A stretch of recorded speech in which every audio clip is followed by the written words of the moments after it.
सतगुरुदेव की जय। सर्वसंगत से प्रार्थना है। सत्संग प्रारंभ हो रहा है। कृपया सत्संग स्थल पर शांतिपूर्वक विराजमान होकर के श्रद्धा से सत्संग सुने। परमेश्वर की प्यारी आत्माओं से पुनर्निवेदन है, सत्संग प्रारंभ हो रहा है। कृपया सत्संग स्थल पर शांतिपूर्वक विराजमान होकर के श्रद्धा से सत्संग सुने। सत साहिब।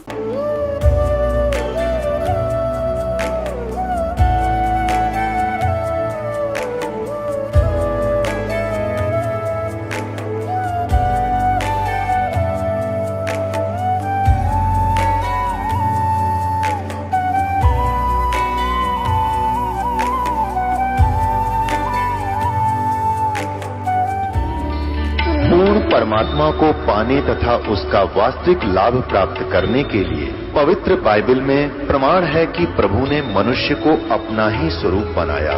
6 दिन में सृष्टि रचकर 7वें दिन विश्राम किया। कुरान शरीफ में प्रमाण है कि हजरत मोहम्मद को खुदा स्वयं कह रहे हैं कि मैंने तुम्हें उस परमात्मा की महिमा बताने के लिए भेजा है। वो परमात्मा कबीर है जिसने 6 दिन में सृष्टि रची तथा 7वें दिन तख्त पर जा विराजा। उसकी खबर किसी बाखबर से पूछकर तो देखो। कृपया अवश्य सुनिए जगत गुरु तत्वदर्शी संत रामपाल जी महाराज के अमृत वचन। सतगुरुदेव की जय। बंदी छोड़ कबीर परमेश्वर जी की जय। बंदी छोड़ गरीबदास जी महाराज जी की जय हो। स्वामी राम देवानंद जी गुरु महाराज जी की जय हो।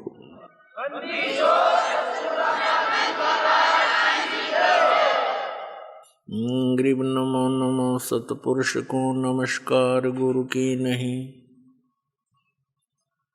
सुर नर मुनि जन साधुआ संतों सर्वस दी नहीं। सतगुरु साहेब संत सब डंडो तुम प्रणाम। आगे पीछे मध्य हुए तिनको जा कुर्बान। नराकार निर्विषम काल जाल भय व्यंजनम। निर्लेपम निज निर्गुणम अकल अनुपवेशोन्दुनम।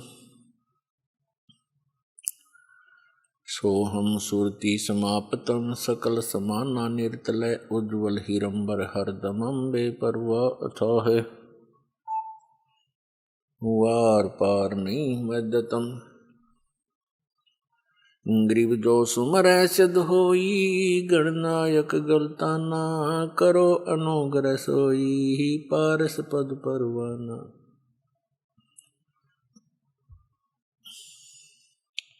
आदि गणेश मनाऊं गणनायक देवन देवा। चरण कमल लो लाऊं आदंत करूं सेवा। परम शक्ति संगीतम रिद्धि सिद्धि दाता सोई। अवगत गुण अतीतम सतपुरुष निर्मोही। जगदम्बा जगदीशम मंगल रूप मुरारी। तन मन अर्पों शीसम भक्ति मुक्ति भंडारी। सुर नर मुनि जन जावे ब्रह्मा विष्णु महेशा। शेष सहस मुख गावे पूज्य आदि गणेशा। इंद्र कुबेर सरीखा वरुण धर्म राय ध्यावे। समर्थ जीवन जी का मन इच्छा फल पावे। 33 कोटि आधारा ध्यावे शेष 88। उतरे बहु जल पारा कट है यम की फांसी। 33 कोटि आधारा ध्यावे शेष 88। उतरे बहु जल पारा कट है यम की फांसी।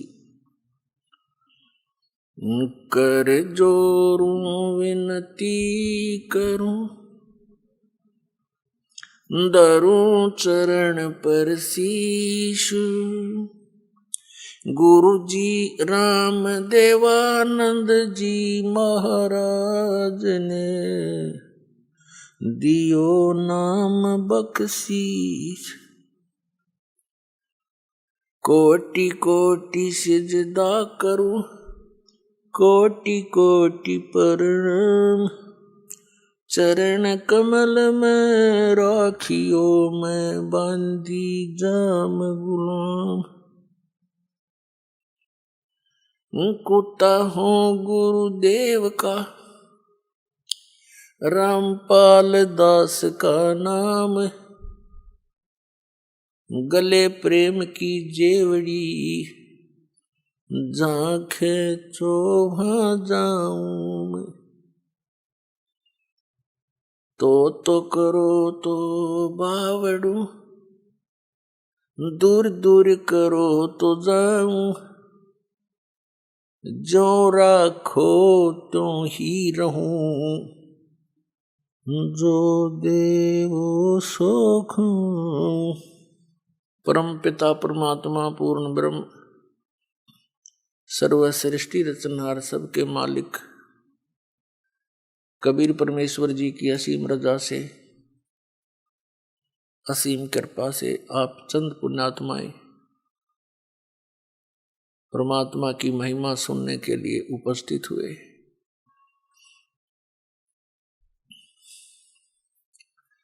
युगों युगों के पुण्यक्रम जिस पुण्यात्मा के साथ होते,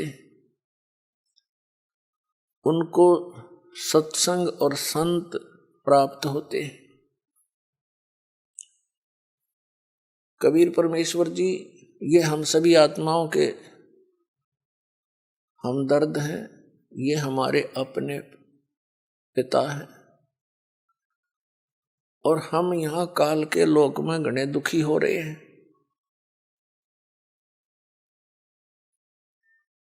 वो हमें दुखी देखकर स्वयं भी बहुत परेशान रहते हैं कि अब इनको कैसे काल के जाल से निकालकर अपने लोक में ले चलूं, क्योंकि यहाँ के भगवान ने, यहाँ के स्वामी ने, इस ब्रह्म ने, काल ने, ज्योति निरंजन ने आप जी को पूर्ण रूप से अज्ञान से रंग रखा है। आपको ना भगवान का पता, ना अध्यात्म ज्ञान का पता, जिससे ये पता चलता है कि आप कौन हो, ये यहाँ किस लिए जन्म और मर रहे हो। सारा जीवन संपत्ति इकट्ठी करने में सारा जीवन लगा देते हो, एक पल में आपकी मृत्यु हो जाती है, सब धरा धराया रह जाता है। ये के तो कोया बता, ये कोई जीवन है? हम इस सोच से जीते हैं कि हमारे बच्चे सुख से जी लेंगे, हम मकान बना चले, और बच्चों का क्या पता वो कितने दिन रहेंगे उस मकान में। तो इतनी बुद्धि हमारी काम ना करती, और यदि हम सोच भी लें तो फिर कोई विकल्प नहीं नजर आवा था कि इसका विकल्प क्या है। अब परमेश्वर ने इसका विकल्प आपके समक्ष खड़ा कर दिया। अब जितनी मेहनत और परिश्रम आप इस काल के जोड़ तोड़ में लगाया करते थे, उससे 20% भी इसमें लगा दोगे भगवान वाले में, तो भी आपका सदा का छुटकारा हो जाएगा जन्म और मरण से। आप सदा सुखी हो जाओगे, आपको यहां भी सुख मिलेगा। तो इसके ज्ञान होने से ही हम इस संसारिक कर्मों से उल्टे हटेंगे और भगवान की तरफ ज्यादा बढ़ेंगे। आपको यदि यहाँ भी थोड़ा बहुत जैसा यहाँ का सुख है वो चाहिए, तो भी आप जी ने कबीर परमात्मा की भक्ति ही करनी पड़ेगी।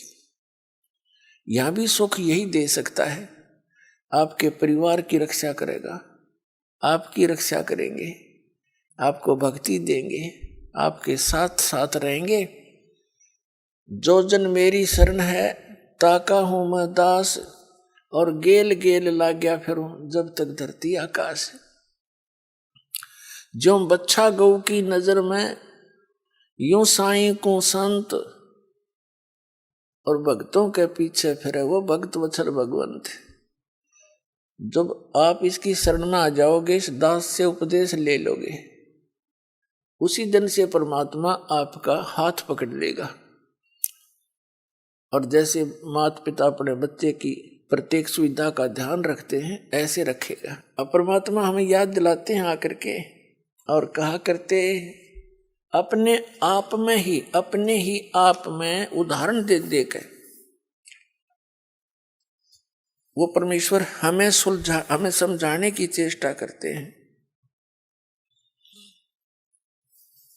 क्या बताते हैं?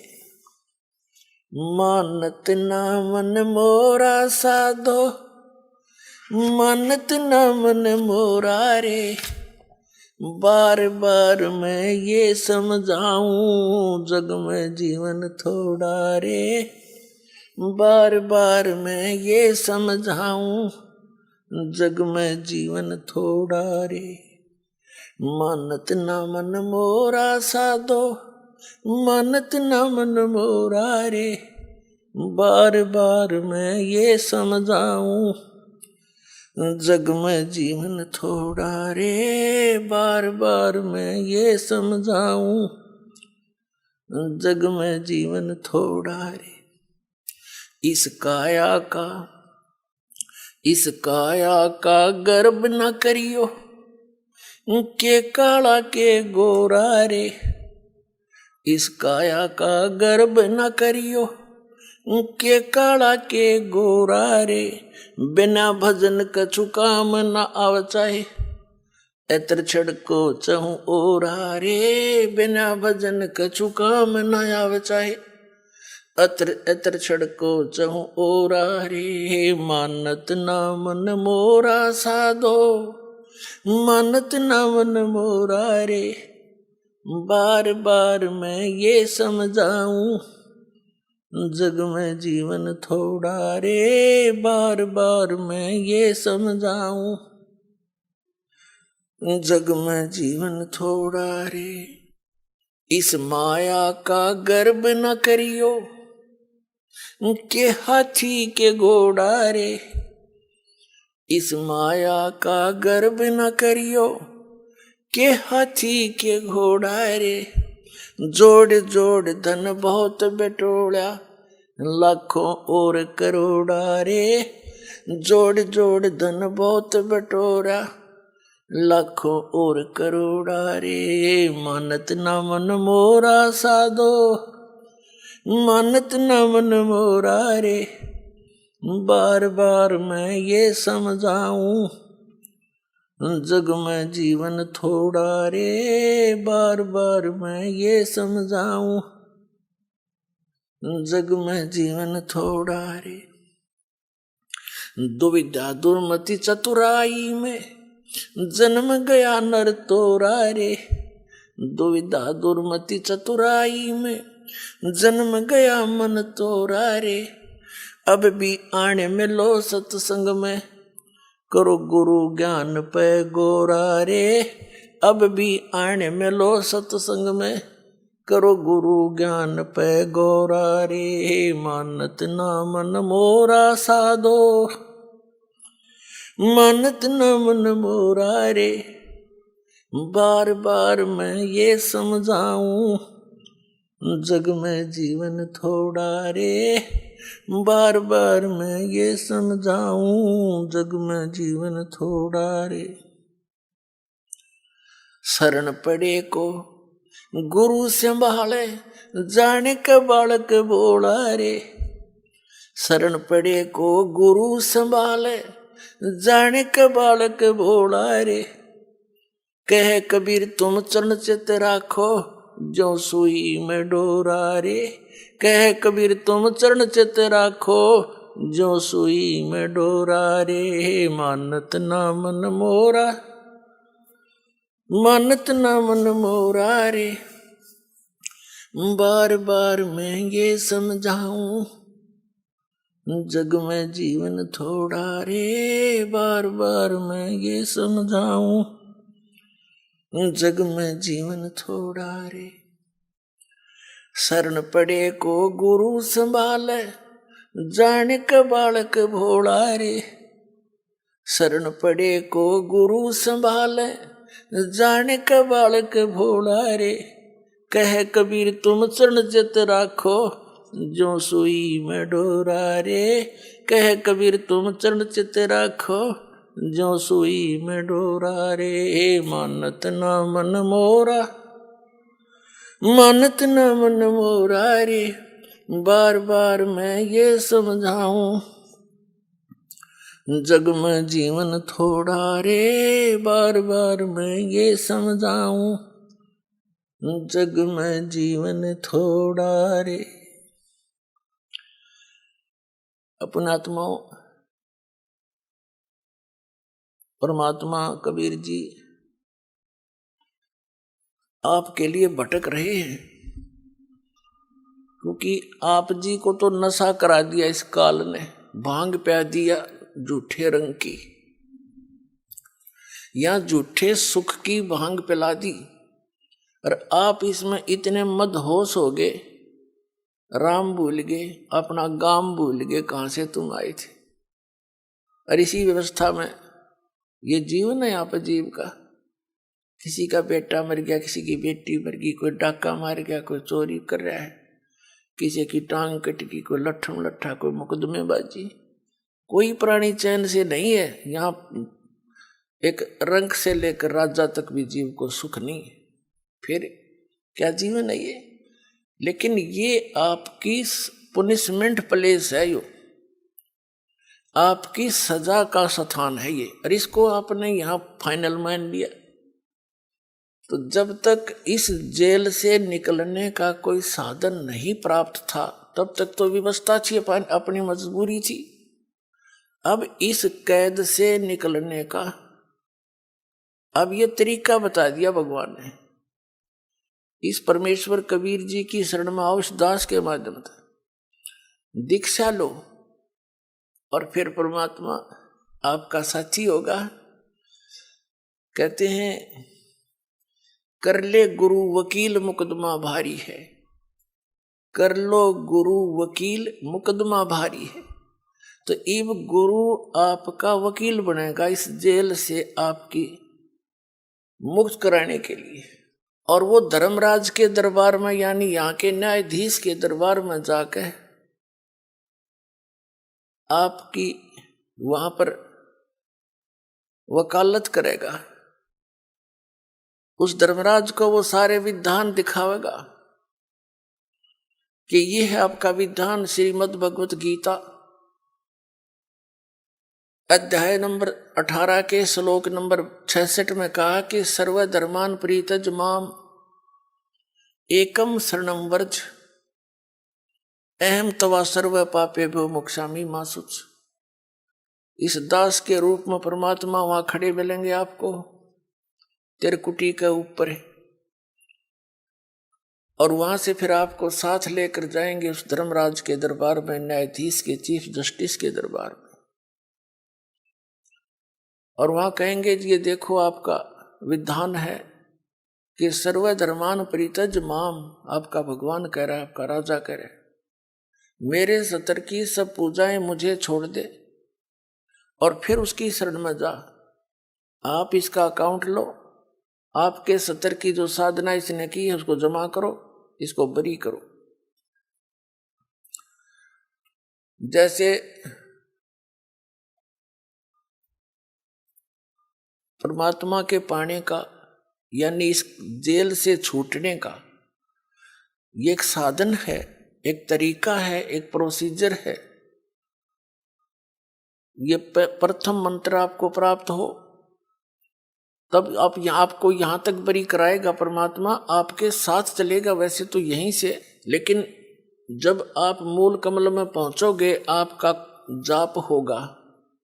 ये प्रथम मंत्र में जो आप जाप करते हो मूल कमल का किलियम, तो वो परमात्मा आपसे पहले यहां तक तो आपको क्लियर कराए पाओगा, आपका डेबिट क्रेडिट साफ करके, और आपके वहाँ अकाउंट यहाँ तक तो ऑटोमेटिकली आप साफ मिलोगे। फिर त्रिकुटी में जाकर बात बिगड़ती है। वहाँ एक बहुत बड़ा मेला भरता है। वहाँ पर बहुत भयंकर स्थान है वो अनजान व्यक्ति के लिए। कहीं पर जैसे मेलों में आपने देखा हो, कहीं तक कोई नाच रहा है, कोई गा रहा है, कोई रीछ नचा रहा है, कोई बाजीगर तमाशा दिखा रहा है, कोई रागनी गा रहा है, किता कुछ ढोल पीट रहे हैं और किता कोई साधु संत कोई कथा सुना रहा है। तो त्रिकुटी पर जाकर के बहुत बड़ा विशाल स्थान है वो। वहां पर ये काल नीचे के जो संत हैं नकली उसने भेज रखे हैं, ये इनके रूप धारण करके अलग अलग मंच बनाकर वहां सत्संग कर रहा होगा। और कहीं नाच रहे हैं, कहीं गा रहे हैं, कहीं पंक्तियां लगी हैं धर्मराज के दरबार में जाने के लिए। तो वहां यदि परमात्मा आपके साथ नहीं होंगे तो आप विचलित हो जाओगे। और उस समय परमात्मा आपकी बाजू हाथ पकड़ेगा, जैसे बालक का उंगली पकड़ लिया करे माता पिता, कहीं मेले में रड़ ना जाइयो, गुम ना हो जाए, यहाँ पर ऐसे साथ ले जाएगा। अब बच्चा भीड़ के अंदर कहीं भी कोई आकर्षक वस्तु देखता है, पिता का हाथ छुड़ा कर उसकी तरफ भाग जाता है, पिता को ध्यान नहीं रहे तो मेले में गुम हो जाता है। तो वह ऐसी स्थिति है। तो क्या बताया है कि जब प्रथम मंत्र आपको दिया जाएगा तो ये यहां तक की कैद आपकी मुक्त हो जाएगी, कंठ कमल तक। इनसे यहां तक बरी हो जाओगे आप इन 5 मंत्रों से।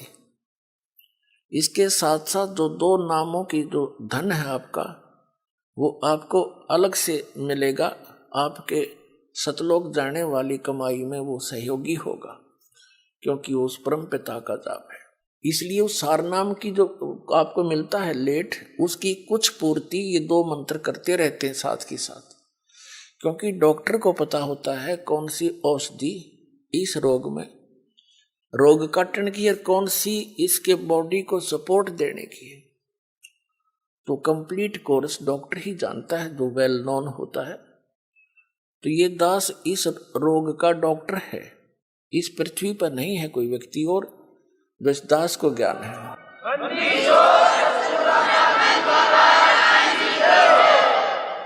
जब आप त्रिकुटी पर पहुंचोगे तो वहां आपको इस दास के रूप में परमात्मा मिलेंगे। तो उस जैसे हमने सबसे पहले पति भर्ता पद पर आना पड़ेगा, वैसे तो इस ज्ञान के आधार से दास ऐसा आपको दृढ़ कर देगा, दूसरे संतों की आपने बात भी नहीं सुहावेगी, क्योंकि उनके पास अध्यात्म ज्ञान नहीं है, अटपट है। तो उस त्रिकुटी के उस मेले में वह कई सत्संग भी कर रहे होंगे, आप उधर देखो भी कोई ना कि ये तो बांडे हैं नींद में, इनका पास कुछ नहीं है। ऐसी भावना जैसी आपकी यहाँ भावना है, जैसे विचार है, तो वहां ऐसा ही होगा। जैसे स्वप्न में जैसे विचार हैं, जैसे आपकी क्रियाएं हैं, तो स्वप्न में भी वही कई बार क्रियावान हो जाती है, ऐसा वहां रहेगा। तो जैसे आप जी ने दास दिखाई देगा, आप दौड़े दौड़े जाओगे, गुरु जी वो खड़े, चलो चलो सारे और भी भाई बहन जो साथ होंगे सबको कहो कि चलो वो खड़े गुरु जी सामने, वहां देखो। जैसे अब आपका भाव बना है, वैसे तो स्वभाव है साथ श्रद्धालु का। ये नकली गुरु भी दिखाई देते हैं, उनके ऊपर भी ऐसे झूम जाते। एक हीरो हीरोइन दिख जाती है तो वहां भी झूम जाते। ये तो स्वभाव है इस मन का, इस जीव का। लेकिन अब इस स्वभाव को हमने सदुपयोग करना है, ठीक ठिकाने करना है इस भाव को। गलत ठिकाने से हम यही फंसे रह जाते। तो फिर परमात्मा आपको इस 2 अक्षर के मंत्र का अकाउंट कराओगा वहां वकील बनकर। और इनके जैसे दास आपको यहाँ दिखाता है ना, इसमें ये लिखा, इसमें ये लिखा, इसमें ये लिखा, तो कानून की किताब है ये यहाँ ये परमात्मा की। तो ये दास के रूप में भगवान उस न्यायाधीश को दिखाएगा, देखो आपका विधान है, सर्वधर्मान परित्यज माम एकम शरणम व्रज। और आपका मंत्र है आपके यहाँ के भगवान का 8वें अध्याय के 13वें श्लोक में गीता जी में ओम इति एकाक्षरम ब्रह्म व्यवहार माम अनुसमरण यह प्रियाति तन देह सयाति परमाम गति। ओम से मिलने वाली जो साधना है आपके ब्रह्म की, ये ओम मंत्र है। ये इसने जाप किया है, इसकी मजदूरी है, ये अपना इसका नोट करो।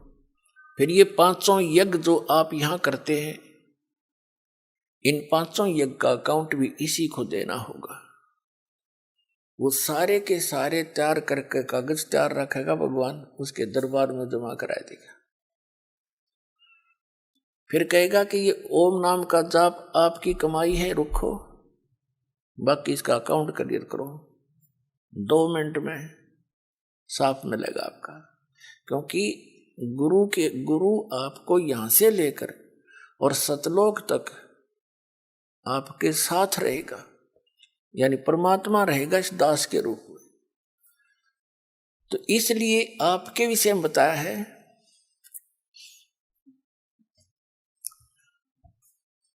अब क्या बताते हैं कि इस काया का गर्भ न करियो के काला के गोरा रे, और बिना वजन कुछ काम नहीं आवचे, इसके एतर छड़को चारों ओर आ रहे। यह तो माटी है, और इससे ये जीव निकलने के बाद इसको 2 दिन रख के दिखा दो घर में, इसमें कीड़े चल पड़े। ऐसा बेकार शरीर है ये। कबीर साहब कहते हैं गर्भ ना करे रे गंवारा, यो जोबन और तेरा धन, ये जवानी और ये धन, ये तो मेहमान है दिन चारा। फिर बताते हैं पशु के चाम की त जूते बन जा, नौबत और नगाड़ा, और नरदे ही कुछ काम ना आवे, जड़बुझ हो जा छारा, यानी राख हो जाती जड़ के। या तो उस काम भी ना आवे, जूते बन जा, कोई नगारा बन जा, या कोई और काम आ सकती। ये तो केवल एक का काम आ सके, भगवान पाने के लिए। तो फिर क्या बताते हैं, इस काया का गर्भ न करियो के काला के गोरा रे। इसने कभी किसी के खरोंच आ जा थोड़ी सी, अंदर मटेरियल सारा एक जैसा सबका, चाहे कोई गोरा है चाहे काला है, ऊपर की पॉलिश का अंतर है बस, अंदर मटेरियल सेम है। और इसमें मटेरियल क्या है, कभी कोई कुत्ता मरा हुआ देखा हो आपने सड़क के एक्सीडेंट में, उसका वो आंत बाहर निकली पड़ी होती है, देखने में दिल भी ना करे, उल्टी पड़ी जाए, कहीं टट्टी निकल रही है, कहीं पेशाब, और कहीं उसका आंत सारी बाहर पड़ी है, मांस पड़ा है। यो सांग है जिसने आप ठाए फिरो हो, और इस मांडी पाक रहे हो, धरती तोल रहे हो, कभी कुछ पॉलिश कर रहा है, कभी उसको पाउडर ला रहा है, स्वस्थ रखने के लिए इस बॉडी को, क्योंकि इसकी हमें घनी जरूरत है, उसके लिए आप इसकी आवश्यक औषधि वस्तु प्रयोग कर सकते हो, उससे एक्स्ट्रा करते हो बकवाद है। और भगत ने बकवाद सुहावा नहीं, चला नहीं इस भक्ति मार्ग। इसको वही समझें जो यो मटेरियल है, इसे अलग सोचकर हम इसकी कोई और ज्यादा चकाचौंध करने की चेष्टा करते हैं तो हम भगत नहीं है। हमने समझा नहीं है ये क्या वस्तु है, और ये इतनी अनमोल है। वैसे तो यह मिट्टी है, लेकिन इस मिट्टी से हम सोना बना सकते हैं, मोक्ष रूपी सोना, और इसके अतिरिक्त वो हो नहीं सकता। तो कहते हैं ये देही सोंगी नहीं, ये महंगी रत्नों मोल है। या नरी सस्ती भी ना समझना, ये बहुत कॉस्टली है। असंख्य जन्मों के बाद दाव लगता है इस मानव शरीर का, और इसको हम उसी पशु पक्षियों की क्रियाओं में नष्ट कर जाते हैं। तो परमात्मा कहते हैं धिक्कार है तुम्हारे जीवन को। अब इसको हम सफल करेंगे, मनुष्य जीवन को। इसके बारे में बताते हैं, इस माया का गर्भ ना करियो के हाथी के गोडारे, और जोड़ जोड़ धन बहुत बटोड़ा लाखों और करोड़ारे। कबीर साहब कहते हैं कि सर्व सोने की लंका थी वह रावण से रणधीरम, एक पलक में राज विराजी फिर जम के पड़े जजीरम। सारी सोने की लंका बनाए बैठा था कुबद्दी, सोने के जैसे हम गारा मिट्टी के ईंट बनाते हैं, ऐसे सोने की ईंटें बना के और सोने की गारा से उसको चढ़ा रखा था। और कहते हैं एक पलक में राज विराजी, राज से विहीन हो गया एक सेकंड में। और फिर यम के पड़े जंजीरों में, काल के दूत ले गए उसने जकड़ के। हमें ये दंत कथा सुनाया करते ये आचार्य और शंकराचार्य, हमारे धर्मगुरु, ये मंडलेश्वर संत। कहते हैं रावण की मुक्ति होगी, श्री राम के हाथों मर गया। कोई बात हुई है? इसी को दिन को भी मार दो, ऐसे जालिम व्यक्ति को फिर स्वर्ग मिलेगा, मुक्ति होया करे उसकी।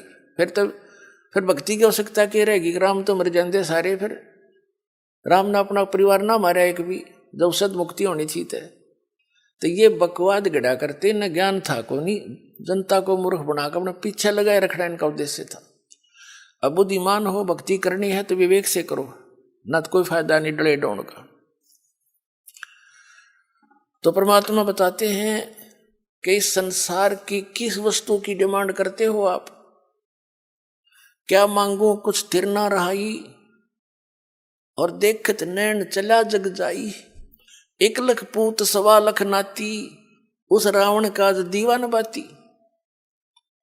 यदि आप भगवान से धन की डिमांड करते हो, उस रावण जितना धन तो आप मेरे ख्याल में 100 जन्म भी नहीं इकट्ठा कर सकते।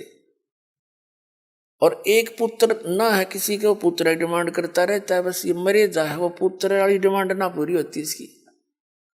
तो बिना ज्ञान के हम ऐसे दुखी थे, इस ज्ञान से हमारी 90% ये अननेसेसरी जो डिमांड है ये खत्म हो जाएगी। और फिर भी आपको किसी चीज की आवश्यकता है तो भगवान दूर नहीं है, वो वस्तु देगा जो आपके भक्ति में बाधक ना हो। जैसे डॉक्टर है, डॉक्टर रोगी को वही चीज अलाउड करेगा खाने के लिए जो उसके रोग में सहयोगी हो, बाधक ना हो। तो डॉक्टर नहीं है, उसने नो क्या कुछ खा ले, बता कोई बात है? ब्लड प्रेशर का मरीज और उसने घी खवावे और वो घी खाना चाहता है और डॉक्टर कहे खा ले, तो डॉक्टर नहीं है, वो तो दुश्मन है उसका। तो हम आपको वो वस्तु कति अलाउड नहीं कराएंगे जो आपका जीवन नाश कर दे, यानी भक्ति नाश कर दे। आप भक्ति करियो चाहे ना करियो, ये कोई बालकों का काम नहीं है, ये मैं कोई डूम बाट नहीं, कोई मांगनियां खड़ियां नहीं, एक मैंने रोजी रोटी ना मिल रही थी। इस दास ने इस परमात्मा के प्रोसेस को, इसके सारे ज्ञान को बहुत गहराई से समझा है और तब इसके ऊपर कदम रखा है। और कितने संघर्ष के बाद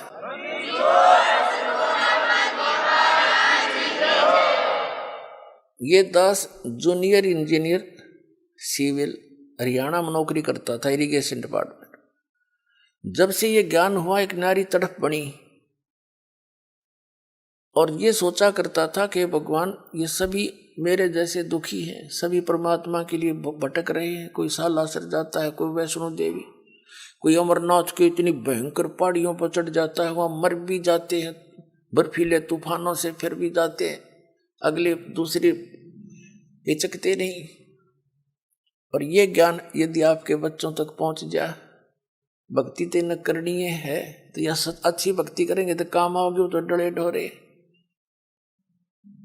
और कुछ फिर ये हुआ था कि असंग जन्म हो गया, हमने ये नौकरी करते हैं कि तो बालक पैदा करके न पालते पोसते, राजा भी बन दिए, परमात्मा का विधान बताता है, फिर गधे भी बन गए। तो ये सोचा था दास ने कि भगवान दया करे, उसका प्रचार करूं। जब तक आदेश नहीं था नाम का तो भक्तों से मिलता था, अपने मित्रों से, रिश्तेदारों से, घर वालों से, सबको कहता कवाता, और जो समझ जाता नाम दिलवाता था अपने पूज्य गुरुदेव जी से।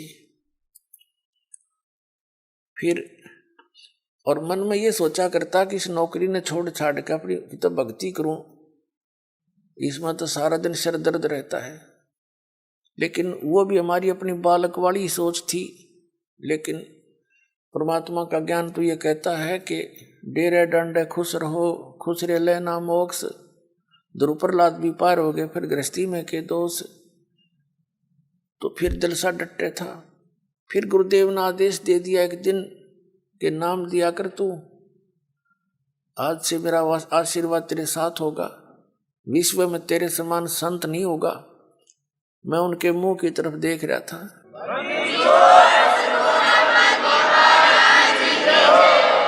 क्योंकि अपनी औकात से जीव खूब परिचित होता है, मानने चाहे ना मानने।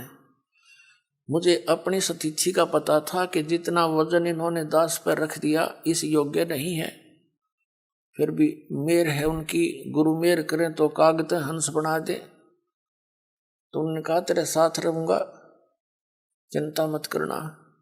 और आज से सभी जितने उनके शिष्य थे सबसे कह दिया था कि आज के बाद मैं तुम्हारा गुरु नहीं हूं, आज से दोबारा इससे उपदेश ले लो और इसको गुरु बनाओ, इससे तुम्हारा मोक्ष होगा।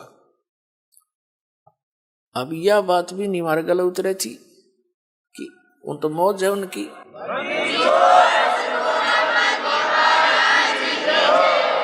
कहने का भाव यह था कि उन्होंने अपना वजन तार दिया।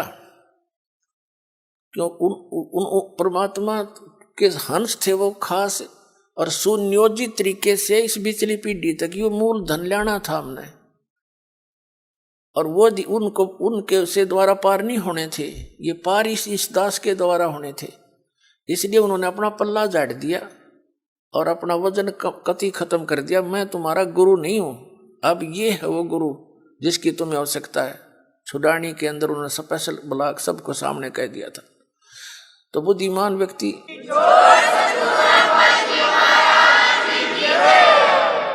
तो पहले तो यूं था भी चलो परमात्मा का भी दान है, भक्ति भी करेंगे, अपने बच्चा में भी रहेंगे। फिर मन में उमंग उठी कि भगवान ही बाप के गुण गाऊंगा, आदेश दे दिया नौकरी भी छोड़ दूंगा। क्यों? एक का काम होगा, नौकरी भगवान की सच्ची सरकार की कर ले चाहे नकली की कर ले, एक का बनेगी, इतना वजन हो पीछे।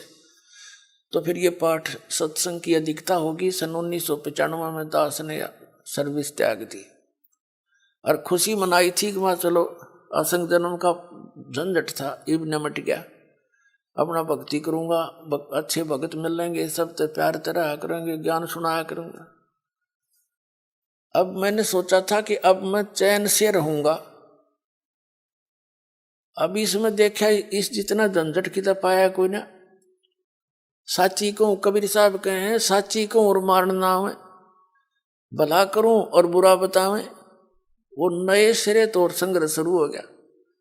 जिस भी गांव नगर में हमने जाकर सत्संग किए, 2-2-3-3 दिन एक घर में पाठ करके हम सत्संग सुनाया करते थे। तो उस नगर के जो वो नकली संत 1-1, 2-2, 10-10, 20-20 सब गांव में बैठे हैं, उनको पता चले वो तो ब्रह्मा विष्णु महेश के बारे में ये कहता है, देवताओं की पूजा की भी मना करता है, ऐसा करता है। तो वो गांव गांव में शत्रु पैदा हो गए। हम नहीं उनको कुछ शत्रु मानते थे, लेकिन वो रोजी रोटी वाले हमें मानने लगे। तो यहाँ तक बात बढ़ती बढ़ती फिर आपने पता है क्रोथा कांड करा दिया इन दुष्ट लोगों ने। ये जनता के हितैषी नहीं, और जिन्होंने भी परमार्थ की चेष्टा की है ये सदा आगे अड़ते रहे। जैसे ईसा मसीह जी ने सच्चाई कहने की चेष्टा की थी, करस करवा दिया इन दुष्ट लोगों ने। कबीर परमेश्वर जी ने सच्चाई की ढोल के डंके पे इन्होंने वो दुख दिए, इन नकली गुरुओं ने। कलेजा मुंह को आता, पर भगवान की जब लीला पढ़ता है ये दास पढ़ी नहीं जाती है। आपके लिए भटक रहे हो, और इस दास के लिए क्या हुआ आपको पता नहीं। दास तो खूब गहराई से निकला, या मेरे साथ जो भक्त रहे हैं उनको पता है कितने संघर्ष से ये ज्ञान ऊपर को आया है, लेकिन सारा कबीर साहब का ही रहा है। तो दास ने ये सोचा था कि इसमें चैन से रहूंगा, इस जितना दुख तक इतना भी ना पाया। लेकिन अब ये दुख एक बार दास ने हो लिया। कुछ भगत हमारे साथ थे, उन्हें जेल तक जाना पड़ गया इस परमार्थ के लिए। इसी जेल तक 100 मिलो हमने, जो भगवान के बच्चे उभर जाए, जनता का कल्याण हो जाए।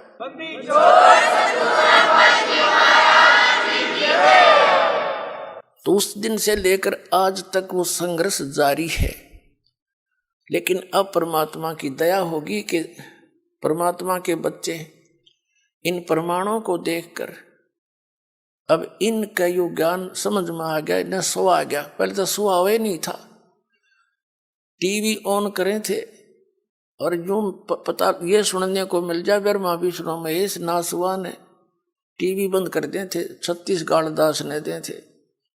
यो बकवाद करता है, ब्रह्मा विष्णु जी को भी नासवान बताता है, इनके माता पिता बताता है। मैं तो पढ़ के सुनाता हूं, बताता नहीं। इनका इतिहास लिखा हुआ है और वो तुम्हें पढ़ने को, आप जी को मिला नहीं पढ़ने को, आप समझ नहीं सके। दास तो समझ आ रहा है कि ये लिखा है इनके इतिहास में, तो अब मान गए ये। तो कहने का भाव ये है पुण्यात्मा, जो प्रसंग चलता था वही आते हैं कि जैसे क्या मांगू कुछ थिर ना रहाई, और देखत नैन चला जग जाई, 1 लाख पूत 1.25 लाख नाती, और उस रावण के आज दीवान बैठी। के मांग गई यहाँ की घटिया वस्तु, ठीक है भगवान दे रहा है, ठीक है, और डिमांड करो, ना देते ये मत सोचो कि भी भगवान ने ऐसा क्यों नहीं दिया। ये सब कुछ दे सकता आपको, ये जो चाहे सो कर सकता कबीर परमात्मा। इसकी डिक्शनरी में इम्पॉसिबल वर्ड नहीं है, ये वो समर्थ परमात्मा है। लेकिन बात यही ध्यान में रखना कि डॉक्टर उसी को वही वस्तु अलाउड करेगा जो उसके रोग में बढ़ावा, नहीं रोग ने सहयोगी हो। तो ये भी आप ध्यान रखना, ऐसी वस्तु आपको यहाँ से मिलेगी नहीं जो आपकी भक्ति का नाश करे, और बाकी आपका काम कोई 8 लाख गएगी नहीं। ये सत्कर मान लियो, बेसिक लिख लेना कि तक कोने में डायरी के।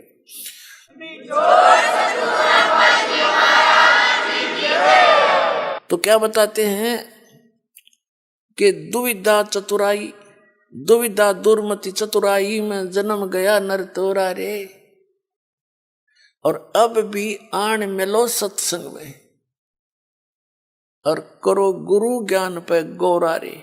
यानी गौर करो, इसमें गड़े ध्यान से विचार करो जो गुरु जी ज्ञान बताते हैं। फिर बताते हैं कि शरण पड़े को गुरु संभाले, जान के बालक भोला रे, और कहे कबीर तुम चरण चित राखो, ज्यों सुई में डोरा रे। जैसे सुई में धागा डाल देते हैं और नीचे गांठ लगा देते हैं, धागा उस सुई के लटकता रहता है, उसके ऐसे चिपटा रहता है, उसे दूर नहीं हो सकता, उसको साथ साथ ले जाएंगे, साथ लटकता जाएगा। कहते हैं शरण पड़े को गुरु संभाले, जान के बालक भोला रे। पुणात्मा जैसे जितने भी दास ने बहुत इतिहास दिखाए, नकली ऋषि में ऋषियों के संतों के, सभी का विधान है कि जो कर्म में भाग में लिखा है वो तो आपने भोगना ही पड़ेगा। भाग्य में जो लिखा है उसको प्रारब्ध कहते हैं, प्रारब्ध। अब प्रारब्ध में हमने जो दुख भोगने पड़ेंगे, फिर भक्ति की आवश्यकता क्या है? कौन करेगा भक्ति? 1-2 चोटी सी लाग जब आदमी फूक देगा ठाके सारी मूर्तियां नरुन फोटुआ ने, तो क्या कैसे भक्ति कर सकता है? दिल टूट जाता प्राणी का। भक्ति करने की उत्साह तभी बनता है जब आदमी आने वाली आपदा का पता लग जाता कि ऐसा होना था, और फिर एकदम परमात्मा उस बला को टाल देगा आपकी, और आपको महसूस भी होगा सचमुच आज शरण में ना होते थे, बिजली गिर गई थी। तो फिर दूनी रुचि बनेगी भक्ति में। तो क्या बताते हैं कि जब तक आप गुरु की शरण में नहीं आते तो तब तक आप बालक थे, भोले बालक थे। और छोटा बच्चा अबोधपणे में जैसे पालने में लेटा है बच्चा, बेटा या बेटी, और टट्टी पेशाब कर दिया कपड़ों में ही, और हाथ पैर मार के सारे कपड़े भी खराब, पैर पूर भी लथेड़ लिया लपट के टट्टी में, और फिर रोने लगता है, तो माता समझ जाती है कि इसने कोई भूख लगी होगी। वो जाती है उसको संभालने के लिए, तो क्या देखती है? सारे कपड़े भी खराब कर रखे, टट्टी भी कर रखी, पेशाब भी कर रखे। तो उसने बालक बुरा नहीं लगता, उसको पता है, इसने पता को नहीं, ज्ञान है माँ ने कि इसको पता नहीं, बालक से उसको ऊपर कोई दोष नहीं, कोई क्रोध नहीं करती। उन्हें उठावेगी, धोएगी, मांजेगी खूब अच्छी तरह, कपड़े धोकर सुखावेगी, नए पर आवेगी, और छाती के लावेगी, फिर लाड करेगी, दूध पिलावेगी। तो आज जब तक इस शरण में नहीं आते परमात्मा कबीर जी की में, आप ऐसे बच्चे हो और अनजानपने में ना जाने कितनी गलती करके आप कति सड़ गए, उसमें लथड़े पड़े हो।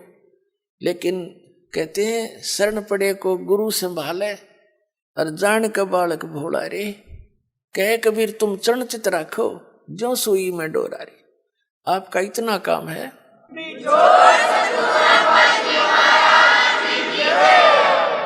आपके जो प्रारब्ध में जो पहले के जितने भी पाप थे वो आपके साथ लपेट के भेज रखे काल ने, और जिसे पुण्य थे वो भी अंदर डाल दिए, तो आपके दोनों मिलाकर मिश्रण कर रखे है। तो अब परमात्मा आपके उन पापों को धोएगा सारा ने, और फिर आपको सोच कर लेगा, और सोच करके फिर सीने का लगाओगा और सतलोक में ले जाकर दूध पियाओगा, यानी वहां सदा सुखी कर देगा आपको।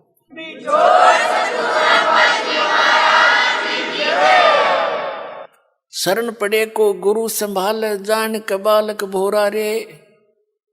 कहे कबीर तुम चरण चित राखो। फिर आपका कर्तव्य बताया है कबीर साहब ने, आप भी अपने गुरु जी से ऐसा अभेद संबंध कर लो, मन में दोष नहीं आवे।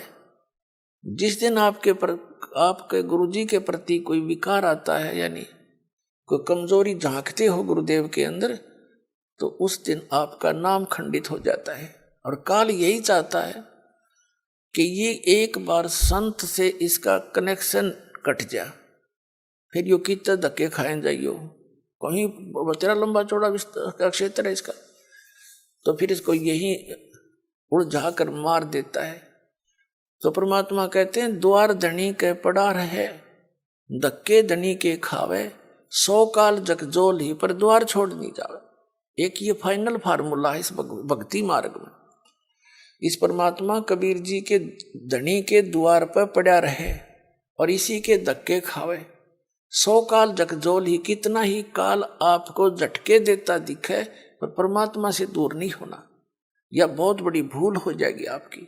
अगर जैसे हम अज्ञानता में, यानी बगैर अध्यात्म ज्ञान के कई बार बहुत कमजोर सोच बना लेते हैं, और हम भूल जाते हैं कि हमने युगों युगों से पापों की गठड़ी बांध रखी है। और उसके लिए परमात्मा कहते हैं धीरे धीरे रे मना, धीरे सब कुछ हो, माली सींचे 100 घड़ा तो समय आए फल हो। आप जी ने भक्ति का बीज ईब बोया है युग, कितने युगों के बाद। अभी तक आपकी पिछले संस्कार ही चल रहे थे, और कहीं थोड़े बहुत पुण्य कर दिए, कि दाने डाल दिए को छोटे मोटे पुण्य, वो स्वर्ग में बर्बाद कराए आप। पुणात्माओं, ये भक्ति युग है। अब ये चौथा युग का बीच का समय है। इसमें अब कई करोड़ यानी पूरे विश्व में ये भक्ति पर लगेंगे प्राणी, अरबों खरबों की संख्या में। और जो पार होगे वो तो होगे, और रह भी बतेरे जाएंगे। तो वो जो रह जाएंगे ना, उनकी दुर्गति घनी होगी, क्योंकि ये कमाई तो इतनी गजब की बनेगी आपकी। पहले मंत्र से बहुत गजब की कमाई बन जाती है, जबरदस्त भक्ति धन संग्रह होता है आपका। और फिर उनके अगर आप पार नहीं हुए तो क्या करेगा आपके साथ में। जैसे आपकी भक्ति धन इन ऊपर के लोकों में आपको इनका प्रतिफल मिलेगा। जब सतलोक नहीं जान पाए तो फिर ऐसे बनेगी आपके साथ। इस मूल कमल में गणेश जी का जाप है, आपको दिया जाता है। इसका भक्ति धन आपका इकट्ठा हो रहा है, और पार हुए नहीं तो आगे छड़ी यही रहेगी आपकी। फिर ये लुटेरे आपको टर्न बाई टर्न लूटेंगे। आप गणेश जी के लोक में जाओगे, वहां गण बना देंगे आपको, आपकी पूंजी होगी, रेस्टोरेंट तैयार है, उसका कमीशन है इन देवताओं का। जैसे होटल के मालिक होते हैं, उनका कमीशन होता है वो अलग से, यानी उसमें अपना न्यारा चार्ज लगाते हैं उस बिल में। तो आप कहीं किसी में 10% आपकी कमाई से, किसी में 15%, किसी में 20-25% ये अपना लेते हैं, तब अपना गुजारा चला रहे हैं। ये कंगाल लोग है 21 ब्रह्मांड तक का उस सतलोक की दृष्टि में। और अब भक्ति के धनी लोग वहां जाते हैं, जैसे यहाँ कुल्लू मनाली में जाते हैं गर्मियों में सेठ लोग, और 10-20 हजार रुपये खराब करके उल्टे फिर आ जाते मुंह लटका के कर्म क्षेत्र में। तो आप इस मूल कमल के मंत्र का जाप जो आपको दिया जाता है गणेश जी के लोक में, वहां ठाठ करोगे, यहाँ के नकली ठाठ। जब वहां आपकी ये पूंजी समाप्त हो जाएगी उसके बाद आपको भेजेंगे ब्रह्मा जी के लोक में, क्योंकि उसका भी जाप आपने कर रखा है। वहां जब आपकी धन खत्म हो जाएगा फिर जाओगे विष्णु जी के लोक में, क्योंकि उनका भी आपने धन इकट्ठा कर रखा है। फिर उसके रेस्टोरेंट में वहां रहोगे। उसके बाद फिर जाओगे आप श्री शिव जी के लोक में, उसकी भी कमाई करते हो, मंत्र जाप करते हो। फिर जाओगे दुर्गा जी के लोक में, और वहां भी जब समाप्त हो जाएंगे फिर आपके 2 मंत्र का जाप और रह गया, ये 2 अक्षर का सतनाम का जाप। तो उससे जाओगे आप फिर ब्रह्मलोक में, इस काल के निज लोक के अंदर। वहां कोई हजारों युगों तक आप उस ब्रह्मलोक में रहोगे। वहां इस ओम के धन को खत्म करके फिर वापस आओगे, और फिर इस सतनाम के अंदर जो दूसरा मंत्र है, इसने काल ने उस ब्रह्मलोक में जीव को धोखा देने के लिए नकली सतलोक, नकली अलखलोक, नकली अगमलोक और नकली अकैलोक बना रखे। तो उस पूंजी को फिर ये आपकी वहां बर्बाद कराओगा। फिर रह गया आपका जिसको सार नाम प्राप्त हो गया है और वो पार नहीं हुआ। जरूरी नहीं कि सार नाम मिलते ही पार हो जाओगे, ये तो परमात्मा ने कहा है राम नाम रटते रहो, राम नाम रटते रहो जब तक घट में प्राणे, भाई कभू तो दीन दयाल के हे भनक पड़ेगी कान। परमात्मा कबीर जी कहते हैं पाकी खेती देख के गर्भियो मत किसान, अब हूँ झोले बहुत हैं, घर आले तब जाने। कहते हैं इस या पाकी खेती देख के खेत में अभिमान ना करना किसान, अभी तक बहुत झाड़ या आंधी वर्षा ओले आंधी तूफान शेष है, ना जाने की बिजली पड़ जा, तेरे घर आले जब मानिए तेरे धन तेरे घर आ गया। इसलिए बताते हैं कि ये ना समझना सार नाम मिल गया तुम पारे होगे। सार नाम की कमाई और मर्यादा में अंतिम श्वास तक करते हुए, और एक विशेष कसक बनाओ सतलोक में जान की, तब वहां जाओगे जहाँ आशा तांबासा हुई, मन कर्म वचन सुमरियो सोई। अब जो सार नाम जिसको प्राप्त हो गया,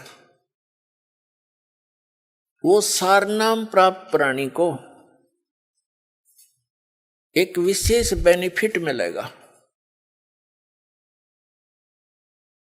उसको फिर जैसे आप जितने भी प्राणी यहाँ आए हो जो सीधे आ रहे हैं, जिनको परमात्मा 600 वर्ष पहले दोबारा आकर मिले थे और उनको पुनः फिर भक्ति से चार्ज कर गए थे कुछ, ताकि यहाँ तक आपके मनुष्य जीवन होते हुए आ गए, एक विशेष बेनिफिट मिलेगा। उस व्यक्ति के, उस आत्मा के साथ परमात्मा सदा रहेगा।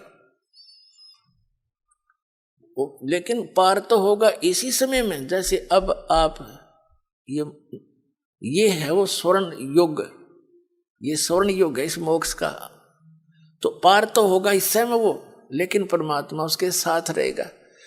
और फिर भी उसका दुर्भाग्य ही है, क्योंकि मोक्ष हुआ नहीं था, फिर नौके नंडले फिर ढोने लग गया। लेकिन दाता साथ रहेगा। जैसे हम पहले देखा करते थे, कई ऐसी दुर्घटनाएं हमारे साथ हुई और सेकंड के भी कुछ हिस्से में बचाव बन गया है, और वहां फिर हम सोचते रह जाते थे भगवान बड़ी जान बची। और ये हम जिन भगवानों की भक्ति करते थे इनको क्रेडिट देते थे, इनका वहां कोई रोल नहीं रहता, वो तो समर्थ एक ही है। जो बच्चा गौ की नजर में न्यू साईं को संत, और भक्तों के पीछे फिर वो भगत वत्सल भगवंत। तो कहने का भाव ये है कि जो अब पार हो गए तो धन्य भाग है उनके, और जो रह गए इस भक्ति युग में, हजारों वर्ष चलेगा ये भक्ति मार्ग।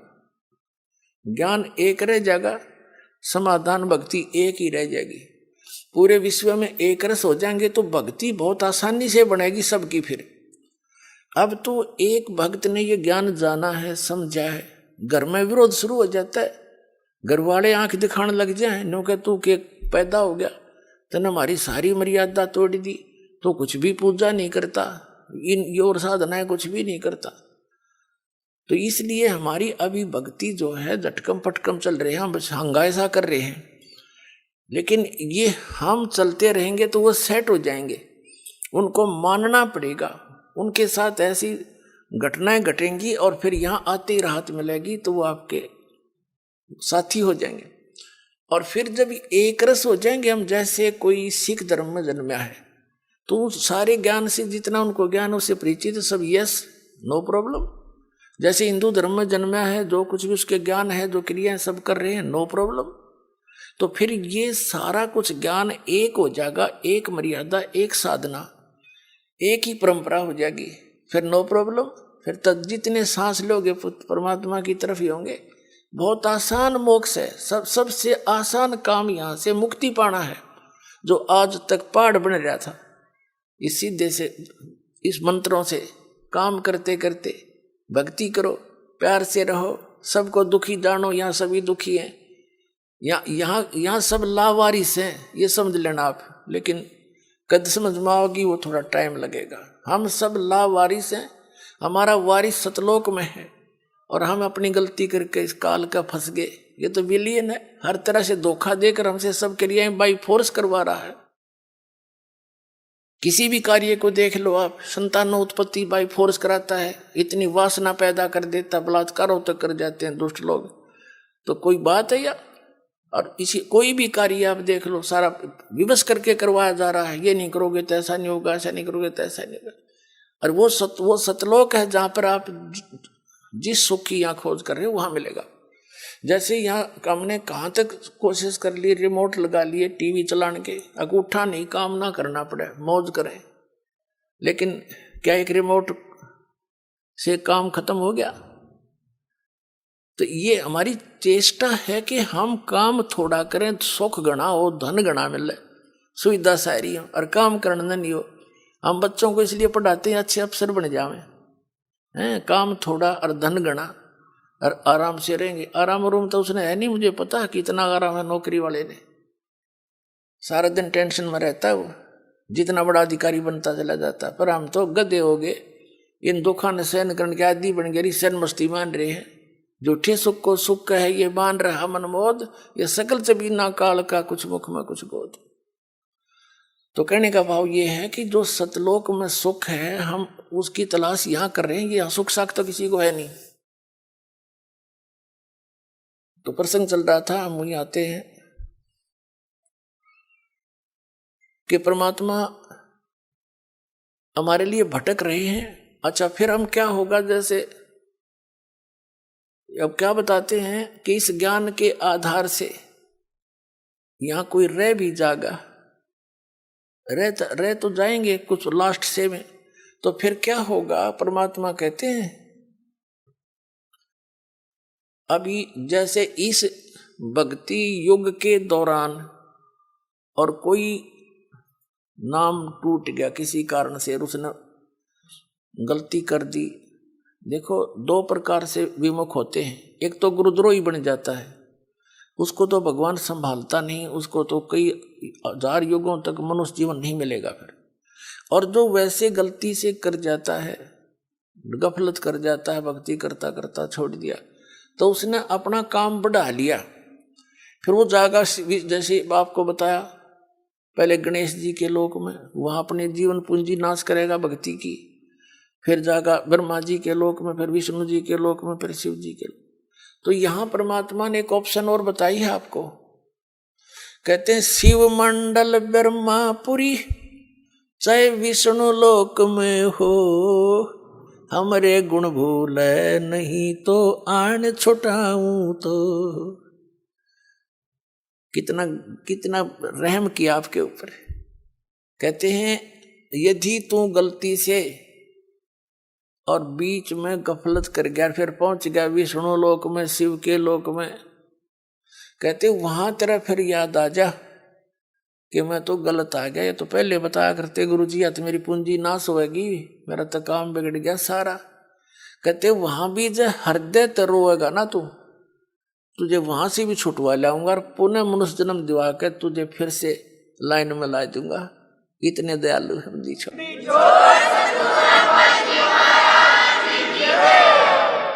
शिव मंडल ब्रह्मापुरी चाहे विष्णु लोक में हो, और हमारे गुण भूले नहीं। ये गुण है भगवान के, ऐसा दयालु है। ये कर्म करने चाहिए, इनकी पूंजी हमने यहाँ नहीं प्रयोग करनी है, ये तो हमारे साथ धोखा हो रहा है। कहते ये गुण याद रह गए वहां भी। शिव मंडल ब्रह्मापुरी चाहे विष्णु लोक में हो, हमरे गुण भूले नहीं तो आन छुटाऊं तो। और फिर क्या होगा, जैसे लास्ट में जो रह जाएंगे, लास्ट के क्या होगा, लास्ट जो भक्ति इस कलयुग में हजारों वर्ष तक ये अब चलेगा, दाता की दया होगी। क्योंकि प्रोमिस है परमात्मा का कि इस पिछली पीढ़ी में जहाज भर भर ले जाऊंगा सतलोक में अपने बच्चा की, और वहां ठाठ कर देंगे।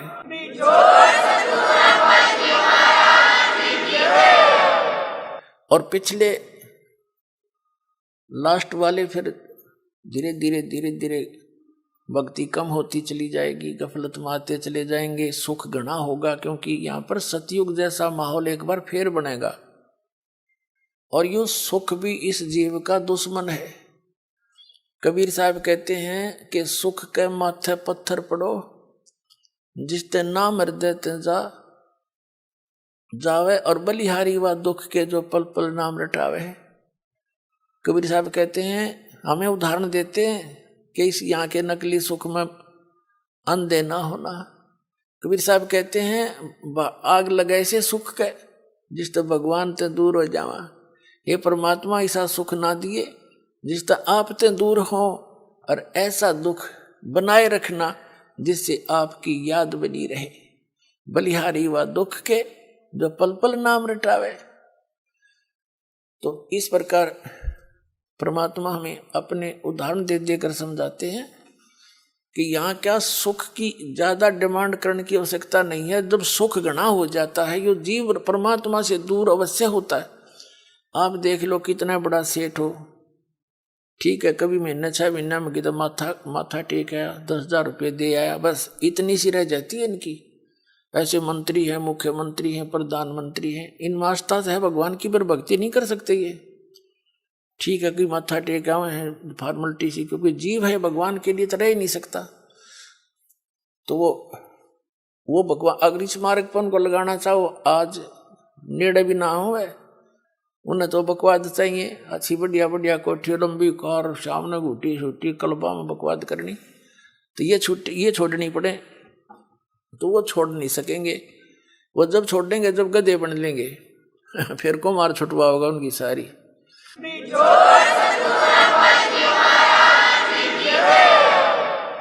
अपने आत्माओं जो प्रसंग चल रहा है वहीं आते हैं।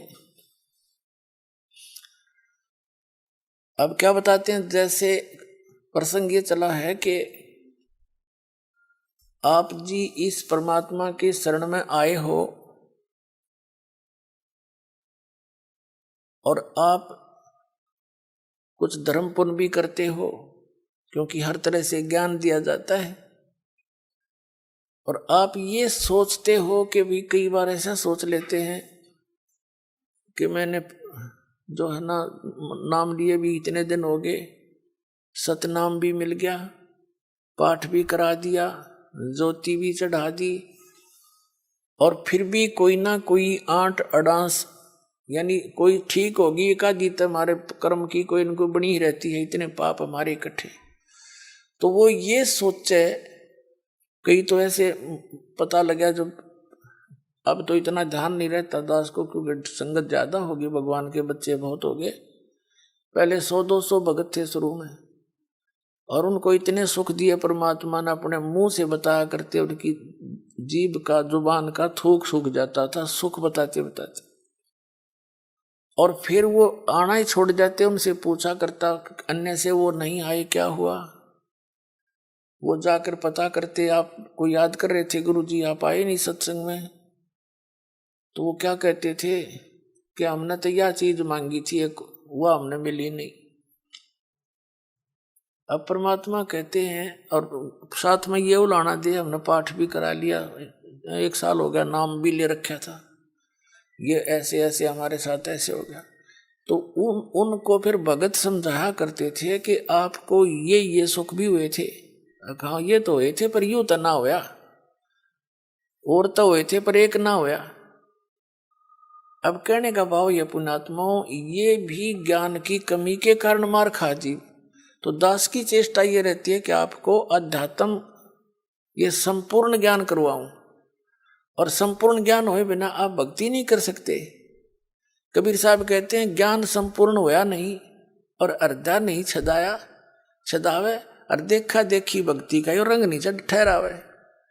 तो जब तक आपके हृदय में जख्म नहीं हो जाएगा कि स्थान के अतिरिक्त कितने ठिकाना नहीं है, और इस भक्ति इस भगवान ऐसा भगवान नहीं, ऐसा ज्ञान नहीं, और यहाँ भी कोई थोड़ी बहुत ठूठा है तो यह होने दे फिर इसने।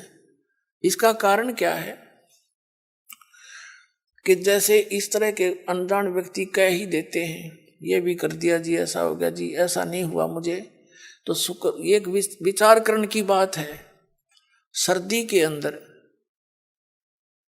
सर्दियों के अंदर आप दिसंबर जनवरी के महीने में आपने स्वेटर पहन रखी है, जर्सी पहन रखी है, और फिर भी सर्दी लग रही है आपको, तो उसका क्या विकल्प है? क्या समझदार व्यक्ति होगा, क्या वो उस जर्सी ने भी उतार कर धर देगा? अगर मुझे ठंड अब भी लग रही है, मैंने जर्सी भी पहन रखी है। इस नाम को छोड़ना, इससे दूर होना, इस बहाने कि इतना कुछ कर दिया थोड़ा, वो फिर भी काम नहीं बन पा रहा, यानी कुछ हानि है। तो पुण्यात्माओं, जितना वो जर्सी का काम था, इतना प्रोटेक्शन वह आपका कर रही थी, अरे इसने उतार देगा तो नमूनिया होगा, होता किसान के समझदारी करोगे। यानी जितना भजन भक्ति सुमरण आपने किया है, उतना प्रोटेक्शन आपको प्राप्त है। लेकिन सर्दी ज्यादा है, कान्ना के हाथों के लग रही है, तो यह लागण दे, या आपका नमूनिया नहीं कर सकती जब जर्सी ना उतारोगे तो, और ये चली जाएगी तो महीने 2 महीने में। तो कहने का भाव ये है, जितनी भक्ति धर्म धन दान आप कर रहे हो, ये उतना ही आपका प्रोटेक्शन होता जा रहा है। और थोड़ी बहुत सर्दी, यानी पाप कर्मों की सर्दी घनी है आपकी, और थोड़ी बहुत की तो कान कून का लगे है तो लागण दे इसने, इससे बचाव बहुत है। जब जर्सी तार दी तो नमूनिया होगा, मरेगा जल्दी, काम बनेगा। तो उसका प्रोटेक्शन क्या है? मान लीजिए जर्सी से भी सर्दी लग रही है तो कंबल ओढ़ ले, और यानी प्रोटेक्शन है बढ़ा इसका। यानी धर्म करते करते, भजन करते करते भी आपके ऊपर कुछ ऐसी वस्तु फिर भी थोड़ी बहुत लगती है आपको सर्दी कर्मा की, तो उसका प्रोटेक्शन कर, भक्ति है बढ़ा, धर्म बढ़ा। और द्वार धनी के पड़ा रहे, धक्के धनी के खावे, 100 काल जगजोली पर द्वार छोड़ नहीं दो। ये है इसका एक सीधा सा फार्मूला, इसने अपना के रखियो। ये आपको जो है कि वो इंस्ट्रक्शन दी जाती है सत्संग में, कहीं मार ना खा जाओ। तो इस प्रकार आप सोच विचार से चलोगे। कैसे? जैसे गीता अध्याय नंबर 7 के श्लोक नंबर 29 में क्या बताया है कि जरा मरण मोक्षाय यतंती ते ब्रह्म मामाश्रित यतंती ये ते ब्रह्म विदु ते ब्रह्म तत्व विदु और कृष्णम अध्यात्म कर्म च अखिलम। इसका सीधा सा अर्थ है कि जो प्राणी, जो साधक मेरे इस ज्ञान का आश्रय करके कि तत्वदर्शी संतों की खोज कर अर्जुन 4th अध्याय के 34वें श्लोक में कहा, और तत्व ज्ञान भी बता दिया 4th अध्याय के 32वें श्लोक में कि उस सच्चिदानंद घन ब्रह्म के द्वारा अपने मुख से बोली गई जो वाणी है अध्यात्म मार्ग की, वो तत्व ज्ञान है। उसको उसमें विस्तार के साथ सब धार्मिक यज्ञों की, अनुष्ठानों की जानकारी दी गई है, वो तत्व ज्ञान है। 4th अध्याय के 34वें श्लोक में कहा कि उस तत्व ज्ञान को तू तत्वदर्शी संतों के पास जाकर समझ, उनको दंडवत प्रणाम करने से, यानी आधीनी, सबसे पहले आधीनी होती है भक्ति में। आधीनी नहीं है तो आप भक्त नहीं बन पाओगे। जैसे लड़का, जैसे कोई बच्चा मिलिट्री में भर्ती हो गया तो वहां पर उसको सारे गुर सिखाए जाएंगे युद्ध करने के, आप आपत्ति में कैसे अपना बचाव करना है, उसके सारे पिट्ठू पैठू लगा के उनकी रिहर्सल कराई जाती है और लंबे पेट पलनियां चलाए जाते हैं कौड़ियों के बल काफी दूर तक, ताकि ये संघर्ष करने के योग्य हो जा। और वो बच्चा आकर वहां करे नहीं उन क्रियाओं को, तो उनको कौन रखेगा वहां फौज में, बाहर फेंक देंगे। तो यहां आप आए हो, हमने काल के साथ युद्ध करना है, यानी इस अज्ञान के साथ भी और काल के साथ भी। उससे बचने के लिए ये हमारे फॉर्मूले, दंडवत प्रणाम करे, आदि नहीं रहे, बुराई छोड़ दे। तो इन नैना नहीं करेगा तो फिर वो फौजी किसा, फिर वो भगत कैसा। तो आप जी को यहाँ रिहर्सल कराई जाती है। जब आप सतलोक जाओगे ना, यह काम आओगे आपके। अब आज जैसा भाव आपका इस दास के प्रति है, आपके शरीर छोड़ने के बाद भी वैसा ही रहेगा। स्वभाव तो अंतःकर सूक्ष्म शरीर में होता है, ये ऊपर का कवर कांचली यहीं रह जाएगी। जैसे सर्प कांचली छोड़ जाता है, ये तो ऐसी छोड़ जाओगे आप। अंदर है ओरिजिनल वस्तु, वो शरीर भी और है। उस शरीर को, जो इसके अंदर शरीर है, इस भक्ति से उसको चार्ज किया जाता है और फिर वो है आपका असली शरीर। कब तक? जब तक सतलोक नहीं जाओगे तो वो शरीर है आपका, वो काम देगा, उसमें भक्ति संग्रहित है। फिर जहां जहां हम जाते जाएंगे उसी स्तर के उस शरीर में, जैसे इस पहले द्वार को हम 10वें द्वार को पार करेंगे तो उसके बाद हमारा दूसरा शरीर ऊपर क्या एक कवर और उतर जाएगा। उसके बाद हम 11वें द्वार को पार करेंगे काल के लोक में, तो वहां एक शरीर का एक आवरण और उतर जाएगा। उस नीचे वाले में दूसरे मंत्र की चार्जिंग रहेगी। फिर हम उससे जाकर के 12वें द्वार को पार करेंगे, तब वो दूसरे मंत्र वाला जो कवर जिससे चार्ज है वो भी वहां भक्ति वहीं रह जाएगी। फिर केवल तीसरे नाम वाला ही वो आत्मा के साथ जागा और सतलोक में जाकर आपको तुरंत उसके ऊपर अन्य शरीर इट इज फिट हो जाएगा, जो वहां के हंसों का होता है।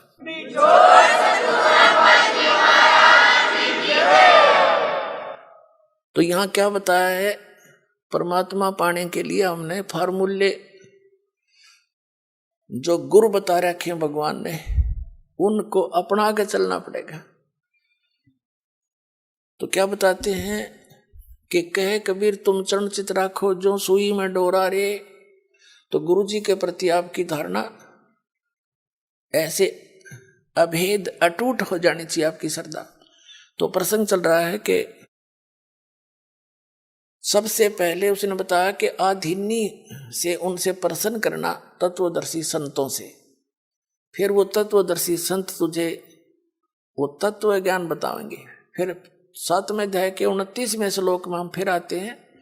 इसमें कहा कि माम आश्रित है, मेरे पर आश्रित होकर इस ज्ञान जो मैं बता रहा हूँ इसने कोई शिरोधार्य कर ले, ऐसी प्रयत्न करके उस तत्वदर्शी संत को खोज लेता है। माम आश्रित है, मेरे पर आश्रित होकर जरा मरण मोक्षाए यतंती ते, यतंती ये, यानी जो जरा यानी बुढ़ापे थे और मरण माने मृत्यु से, मोक्ष माने छुटकारे के लिए ही यतंती वो प्रयत्न करते हैं। तो वो कौन है? ते ब्रह्म तत्विदु, वे उस तत्व ब्रह्म को जान चुके हैं और कृत्सनम अध्यात्म, पूरे अध्यात्म ज्ञान से परिचित है। कर्म च अखिलम, और सब कर्मों से परिचित है। क्या बताते हैं? सूक्ष्म वेद में भी कहा कि तुमने उस दरगह का मैल न देखा, धर्मराज के तिल तिल का लेखा।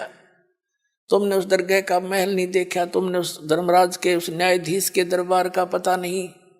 वहां पर एक एक श्वास का भी लेखा है, तिल का भी हिसाब न्यारा न्यारा मिलेगा अपना। आपने सोच भी गंदी रखी है ना, वह भी लिखी पाओगी वहां पर। और आपने सोच भी किसी का भला सोचा भी है, कर नहीं पाए, वो भी आपका गुड अकाउंट में पाओगे। क्या बताते हैं, चिट्टी पायल बाजे पैर और साहेब सुनता है सब लहर। जैसे चिट्टी के कीड़ी के कोई घुंघरू बना के बांधे पहले तो घुंघरू के बनेगा, वह पायल बनेगी किसी बाल से भी पतली। और कहते हैं उसका भी यदि थोड़ा सा शोर हो गया, यदि पहले तो उससे शोर हो ही नहीं सकता। कहने का भाव है कि अगर उसकी भी चाहे पायल का खुड़का, चिट्टी के पैर की पायल भी थोड़ी बहुत खुड़का करेगी ना, साहिब सुनता है सब लहर। कहने का भाव ये है, आपकी सूक्ष्म से सूक्ष्म भी सोच को वो परमात्मा खूब सुनता है। तो कहते हैं तुमने धर्मराज का, तुमने उस दरगाह का मैल नहीं देखा, धर्मराज के तिल तिल का लिखा। आपको सत्संग में बताया जाता है कभी अपनी नियत किसी के दूसरे के धन पे या पराई स्त्री पे भूल के सपने में भी नहीं करना। अपने मन को हमने परमात्मा के रंग में रंगना है। और यहाँ से चलते समय फिर यही बकवाद बहाऊंगी। जैसे त्रिकुटी पर गए, वहाँ तो काल का भयंकर जाल है, वहाँ डांस हो रहे हैं, बड़ी बड़ी स्टेज लगा कर सुंदर सुंदर लड़कियां नाच रही हैं। और आपकी जैसी वृत्ति यहाँ होगी, उड़े जा खड़े हो गए नौकर का था ने, इतने वो परमात्मा जालेंगे काल गोदी पकड़ के, अरे ठोक देगा उड़े, फिर ठा के स्वर्ग में अंडे जी धक्के खांदे। ये कर्मता संग जन्म हो गया हमने करता ने। तो ये जैसा स्वभाव आप यहाँ बनाओगे ये आपके आगे काम आओगा। तो क्या बताते हैं, तो यहाँ बताया है कि जो वही व्यक्ति पार होगा जो पूरे अध्यात्म मार्ग से परिचित और तत्परम से परिचित। गीता अध्याय नंबर 8 के श्लोक नंबर 1 में अर्जुन ने प्रश्न किया कि किम तत्परम किम अध्यात्म और किम कर्म पुरुषोत्तम। वो तत्परम क्या है, जो दातम मार्ग क्या है, दातम तो उसने बता दिया, तत्वदर्शी संतों के पास जाके समझ ले, वो बताएंगे। और तत्परम के बारे में 8वें अध्याय के 3 श्लोक में श्रीमद् भगवद गीता में कह रहा है गीता ज्ञानदाता कि वो परम अक्षर ब्रह्म है। इससे ये सिद्ध हो गया कि गीता ज्ञानदाता से अन्य है वो परम अक्षर ब्रह्म। और ये है वो तत्वदर्शी संत जो आपको कृत्स्नम अध्यात्म बतावेगा, यानी पूरा।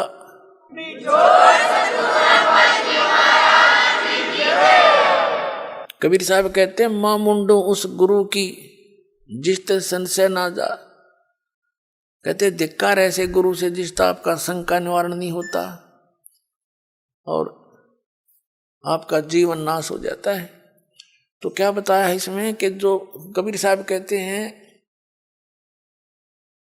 ज्ञान संपूर्ण होया नहीं, अर्धा नहीं छदावे और देखा देखी भक्ति का यो रंग नहीं ठहरावे। अब पुणात्माओं, इस भक्ति मार्ग में सबसे पहले गुरु की भूमिका होती है। और कबीर साहब कहते हैं गुरु मानुष कर जानते ते नर कहिए अंध, ओवे दुखी संसार में आगे काल के फंद। गुरु को मानुष जोग ने और करे चरणामृत को पान, ते नर नरक में जावेंगे योग योग हो समान।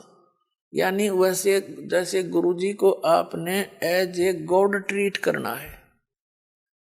पुणात्माओं, जो परमात्मा स्वयं आए थे कबीर जी, तो उन्होंने भी अपनी झलक किसी को विशेष भगत को ही छोड़कर अन्य किसी को ये महसूस भी नहीं होने दिया कि वो स्वयं उतरे हैं। और वो खुद कहते थे वो परमात्मा भाई सतलोक में रहता है, वो सदा सुखदाई है, वो अविनाशी है, तुम वहां से आए हो, वहां जाकर ही तुम्हें सुख होगा, वहां जाने की विधि ये ऐसे है। बस वो तो स्वयं परमात्मा भी थे। लेकिन गुरु अलग होता है, परमात्मा भिन्न होते हैं। गुरु तो केवल उस परमात्मा से मिलाने वाला आपको आपका एक मीडिया होता है, उस परमात्मा से मिलाने वाला होता है। परमात्मा अलग है, गुरु अलग है। लेकिन गुरु उस परमात्मा का कृपा पात्र होता है। अब परमात्मा कहते हैं कि आप जी ने यहां अपने गुरु जी को एज ए गॉड ट्रीट करना पड़ेगा, भगवान की तरह व्यवहार करना पड़ेगा, उनको भगवान मान कर रिहर्सल करने पड़ेंगे, अपने मन पापी को सेट करना पड़ेगा, आपने दुष्विचारों को रोकना पड़ेगा। संघर्ष रिहर्सल है ये आपकी, यहाँ बुलाकर आपको यहाँ क्रियाएं कराई जाती हैं, दंडवत प्रणाम कराया जाता है, आपसे 2 पैसे दान कराए जाते हैं और दान से ही आपको फिर यहाँ की सुख सुविधाएं मिलती हैं। कहते हैं देते को हर देत है, जहां तहां से आन, ना दिया फिर मांगते फिर यो, परमात्मा सुने नहीं कान।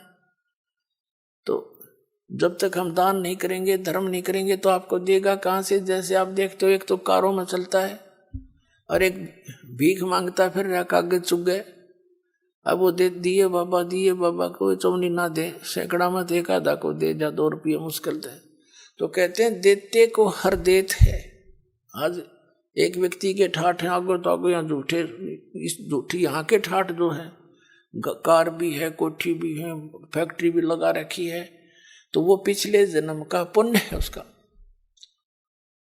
देते को हर देत है, जहां तहां से आन, और ना दिया, जिसने दान नहीं करा मनुष्य जीवन पाके, और दान भी सुपात्र को हो, कुपात्र का किया हुआ व्यर्थ है। तो कहते हैं ना दिया वो मांगते फिर यो, फिर भगवान सुने ना कान। वो तो अब है आपका समय, जो दान आपने जो कर्म बनाने हैं, तो अब ये समय भी अब मिला आपको, जो पूर्ण संत भी ईब मिला। यहाँ किया हुआ आपका प्रत्येक अध्यात्म प्रयत्न 100% सफल होगा, क्योंकि पूर्ण गुरु और पूर्ण ज्ञान और पूर्ण भगवान। कहते हैं गुरु बिन माला फेरते, गुरु बिन देते दान, गुरु बिन दोनों निष्फल है, चाहे पूछो वेद पुराण। और गुरु पृथ्वी पर कोई है नहीं इस दास के अतिरिक्त, आपका जच्चो चाहे मत जच्चो।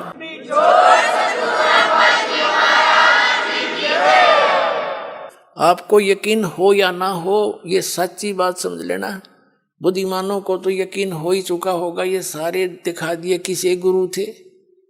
जिसको अध्यात्म ज्ञान नहीं वो टीचर किसा, जिसको अपने सिलेबस का ज्ञान नहीं वो अध्यापक कहाँ का। तो ये गुरु नहीं थे, इनके द्वारा इनको आधार मान के की हुए आध्यात्मिक क्रियाएं आपकी यूजलेस, क्योंकि वो शास्त्र विधि को त्याग कर मनमाना आचरण।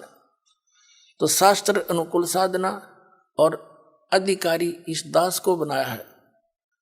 और अब चाहे पूरा विश्व आके नाम ले लो, सारे पार हो जाएंगे, क्योंकि शब्द बहुत जबरदस्त शक्ति होती है। दास ने नाम दे दिया, आपने भक्ति करनी, मर्यादा में रहना, पार हो जाओगे। उसके लिए क्या बताते हैं? गुरु मानुष कर जानते ते नर कहिए अंध, ओए दुखी संसार में आग काल के फंद। जैसे इस दास के स्थान पर परमात्मा होते तो कैसे व्यवहार करते आप तो खैर आप ही जानो, लेकिन दास को पता है मैं क्या करता है। जब भी उनके सामने आता, आंखों में आंसू होते और उसके चेहरे की तरफ देखते रहते। अब उसके सामने ठीक है, अब तो हम as a Guru he deal करेंगे, अपना दुख भी रोवांगे। कहते हैं जय इब क सतगुरु मिले, जय इब कै सतगुरु मिले, सब दुख आँखों रो, चरणों ऊपर शीस धरूं, कहूं जो कहनी हो। तो कहने का भाव ये है कि जैसे गुरुजी के सामने आप भगवान के पास जाते हो और आपसे गुरुजी क्या कहेगा कि भाई शराब नहीं पीना, चोरी नहीं करना, मर्यादा भंग मत करना, मर्यादा में रहना, भक्ति करना। और आप मेरे सामने आकर के झूठ बोल दोगे किसी भी पॉइंट के। भगवान के सामने आप जाते हो, झूठ बोल सकते हो? दास का तो कलेजा फट जा झूठ बोलती आना।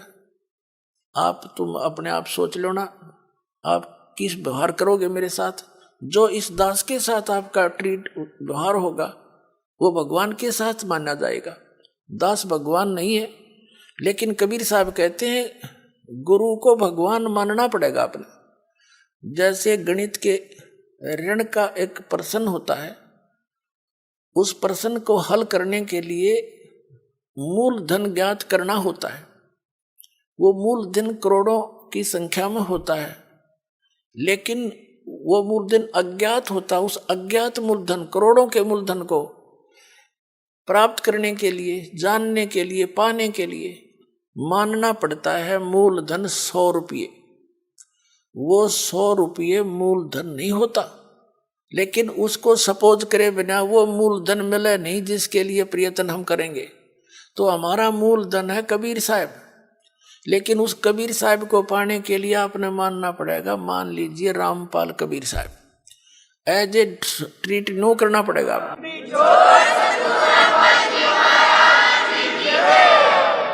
और ऐसे सपोज करे बिना आप पा नहीं सकते उसको। ये नियम है, फार्मूला है। और जो स्टूडेंट फार्मूला वही लगा कर चलेगा तो उस प्रश्न को हल कर लेगा, ना तो फेल हो ही तुम। तो हमने फेल नहीं होना। जब इस परमात्मा की स्कूल में आए हो, विद्यालय में, तो सारे फार्मूले लाओ। जब वह सफल हो गए तुम, तो कहते हैं मान लीजिए गुरुजी भगवान है, और भगवान के पास फिर गुरु सुमुख ले झूठ संजोई, निश्चय नरक पड़े से सोई। वेद पुराण कहे सब साखी, साखी शब्द सब यूं बाकी। मानुष जन्म पाके खोए, और सतगुरु विमुखा युग युग रोट। गुरु सम्मुख ले झूठ संजोई, गुरु खा के झूठ बोले, निश्चय नरक पड़े से सोई। तो परमात्मा कहते हैं गुरु मानुष कर जानते ते नरकइये अंध, ओए दुखी संसार में फिर आग गए यम के फंद। अब क्या होगा पुण्यात्माओं? जैसे क्या बताया है कि शरण पड़े को गुरु संभाले, जान के बालक भोला रे। कहे कबीर तुम चरण चित राखो, ज्यों सुई में डोरा रे। ऐसा भेद संबंध बनाओ अपने गुरुदेव के प्रति, वो नकलियों के प्रति नहीं। नकली तो काल के दूत है, उन्हें तुरंत त्याग दो। कई भक्त चिंतित हो जाते हैं कि कहीं हम उन गुरुओं को छोड़ दें और कहीं हमारे ऊपर आपत्तियां ना आ जाए। आपत्ति तो उनके शरण में आऊंगी तुमने, उन्हें छोड़ दें तो जान बचेगी तुम्हारी। कबीर साहब, गरीबदास जी कहते हैं झूठे गुरु का लीतर लावे और करते काट घसीटे। इनके पीटे पाप नहीं है, इन निश्चय पीटे। इसे घटिया ये गुरु है, ये अनमोल जी उनका नाश करने लग रहा अपना भी, आप श्रद्धालुओं को मिसगाइड करे। तो कबीर साहब कहते हैं झूठे गुरु के पक्ष को और तजत न लावे वार, और द्वार न पावे शब्द का वो भटके वार ही वार। फिर कहते हैं जब लग गुरु मिले नहीं साचा, तब गुरु करो, तब तक गुरु करो 10 पाचा। जब तक सच्चा गुरु नहीं मिले, चाहे कितने गुरु बदलने पड़े, उसमें पाप नहीं लाभ होगा। कहते गुरु की कबीर डूबे थे हम उबरे, गुरु की ज्ञान चमक, और बेड़ा देखा जर्जरा उतर चले फड़के। जैसे नौका टूटी ही और मझदार में जा रही हो, नीचे से पानी भरने लग रहा हो, और साथ में कोई दूसरी ले जाकर खड़ी कर दे बिल्कुल ओके, और उसने कहा या डूबेगी भाई, देखिए पानी भरने लग रहा है इसमें, और आ जाओ इसमें। विलंब कूद जाएंगे वो 1 सेकंड में। जो विकल्प नहीं हो तो डूबेंगे। अगर विकल्प खड़ा कर दिया कि या ठीक सर इसमें आ जाओ, और फिर भी ना दे, फिर तो वो भांग पिए बैठे हैं। घटनों पानी में भी बड़े हैं, फिर भी नो के ओके है।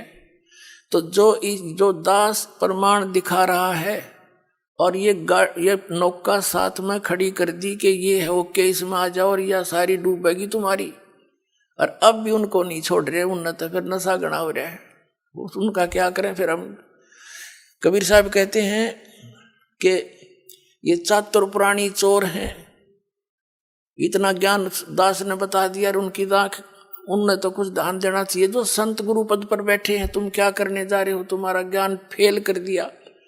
और फिर भी बोले आत्मा नहीं कहते भाई चलो, वह भी आ जा, उन्होंने भी कह दे भाई बिल्कुल ठीक है, नहीं तो गलत बताओ मेरे ज्ञान को। मैं बार बार कह रहा हूँ ये गलत बताओ, गलत कह रहा हूँ, और गलत नहीं कह रहा तो स्वीकार करो। इन छोड़ दो परमात्मा के बच्चों ने, क्यों दुश्मन बने बैठे हो तुम?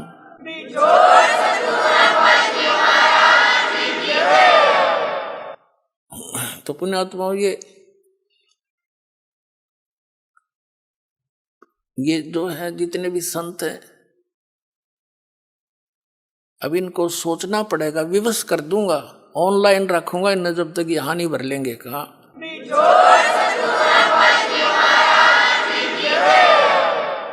और क्योंकि ये बोले सरदार कबीर साहब कहते हैं चातुर प्राणी चोर हैं, जैसे मधु परमांस हरिये नो कह बोला हमने आध्यात्मिक ज्ञान चर्चा ना करी। इससे सिद्ध है कि ये परमार्थी नहीं है। अगर ये संत होते तो रूपदास जी की तरह कह देते धर्मदास को कि बेटा जा अपना कल्याण करा ले, मेरे तो समझ में आती नहीं, और तुझे गुरु मिल गया है तो जा कल्याण करवा ले। तो उसने छोड़ दिया तो बोली आत्मा आ गया और कबीर साहब के चरणों में गिर गया। फिर तो पूछो मत, फिर तो सारी ये बात समझ में आ गई है, भगवान मेरा तो नाश हो जाता, मैं तो डूब गया था। बताइए जीव कहाँ जाएंगे जो आपके शरण में नहीं आते। परमात्मा ने कहा था तू ज्यादा चिंता मत कर, या बीचली पीढ़ी का समय आओगा ना जो 5500 वर्ष बीत जाएगा कलयुग, तब देखूंगा मैंने सारा ने, और तू भक्ति कर, तेरे वंश भी तभी पार होंगे जब मैं दोबारा आऊंगा। अब परमात्मा ने आए तो दास भेज दिया पुण्यात्मा, 100 की 100 साची मान लेना। ये सब प्रमाण बताने लग रहे।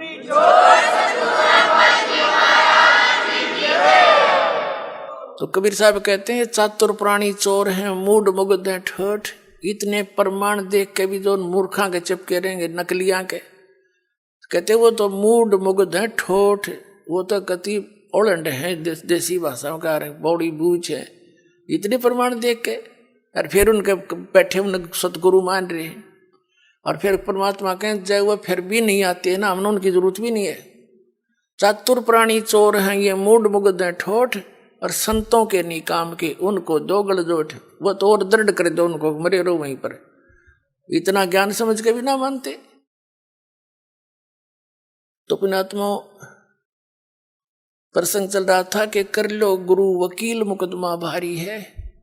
बहुत सबसे खतरनाक केस यू है आपका इस सृष्टि में कोई है तो आप काल की जेल में बंद हैं, और ये सिर्फ काल की खुली जेल है। आप ही से बच्चे पैदा करवा कर आपको एक और बंधन में बांध रहा है, और अपना करो धंधा रखाओ हैं और मर जाओ, फिर गधे बन जाओ। दूसरी जेल, वो कठिन जेल में भेज दिया। तो कहने का भाव ये है कि अब आपको ये दास वकील मिल गया इस पृथ्वी पर, दूसरा वकील इस वकालत करनिया नहीं है इस काल के साथ में। और अब आप सभी ने ये वकील करना पड़ेगा, पूरे विश्व ने।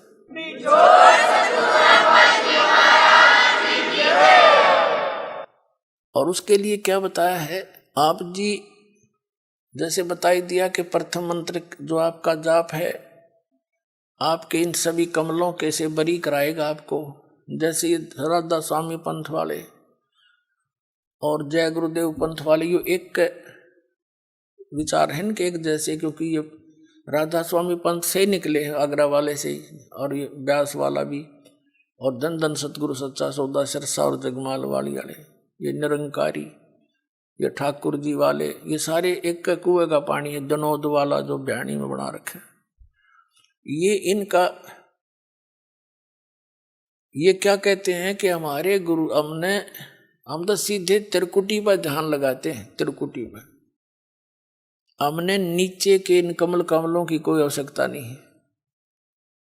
देखिए घर का राज बना रहे हैं, हमने हम विदेश में हैं और स्वदेश जाना है मान लीजिए, और वहां से वापस आने के लिए आपने वहां के सभी नो ड्यूज सर्टिफिकेट लेने पड़ेंगे, और तब आपका वापस आने का सारी क्लियरेंस होगी, तब आप वापस आ सकते हो। और आने के लिए फिर किराया भी चाहिए आपने। तो ये यहाँ हम जो रह रहे हैं, जैसे किसी ने टेलीफोन का कनेक्शन ले रखा था, बिजली का, पानी का, गैस का, धंधा ठीक ना होने के कारण वो सारे कट गए, उनके टैक्स दिए नहीं, तो दूने कंगाल हो गए। तो उस समय कोई ऐसा गारंटर चाहिए आपने जो सरकार से आपकी सुविधाएं चालू करवा दे। और फिर आपसे कहेगा कि आप अपनी कमाई करो और टैक्स भरो, तो बहुत अच्छी बात होगी। कमाओगे तो टैक्स भी भर दोगे। तो दास आपका गारंटर बना दोबारा, आपके ये सारे कनेक्शन चालू करवा दिए। अब इनके ये मंत्र जाप करो, इनकी मजदूरी करो। यह साधना है, पूजा नहीं है। पुण्यात्माओं, पूजा और साधना में बहुत अंतर होता है। पूजा तो वो कसक है किसी वस्तु के पाने की, जैसे हमने जल प्राप्ति करनी है और जल पृथ्वी में है, तो हमारे अंदर जो पूजा है वो तो जल है पूज्य। उसके पाने के लिए जो भी हम प्रोसीजर अपनावाएंगे, जो इंस्ट्रूमेंट यूज कराएंगे, वो वही हो जो उस पानी को, पूज्य वस्तु को प्राप्त करा दे। इब हम लकड़ के लटके ना वो खोदन लगे, कब तक खोदेंगे इसने? यानी जो गलत नाम है वो लकड़ के लटते धरती खोद रहे हम, वो कभी नहीं हो सकता, वहां तक पहुंचे नहीं सकते। तो उसके लिए इंस्ट्रूमेंट है बोकी और पाइप। जैसे सतनाम आपका है, ये बोकी और समझ लो पाइप है, और इसको लगाएंगे तो यह मजदूरी है। ये दो मंत्र, ये हमारा जाप, ये हमारा पूज्य नहीं है।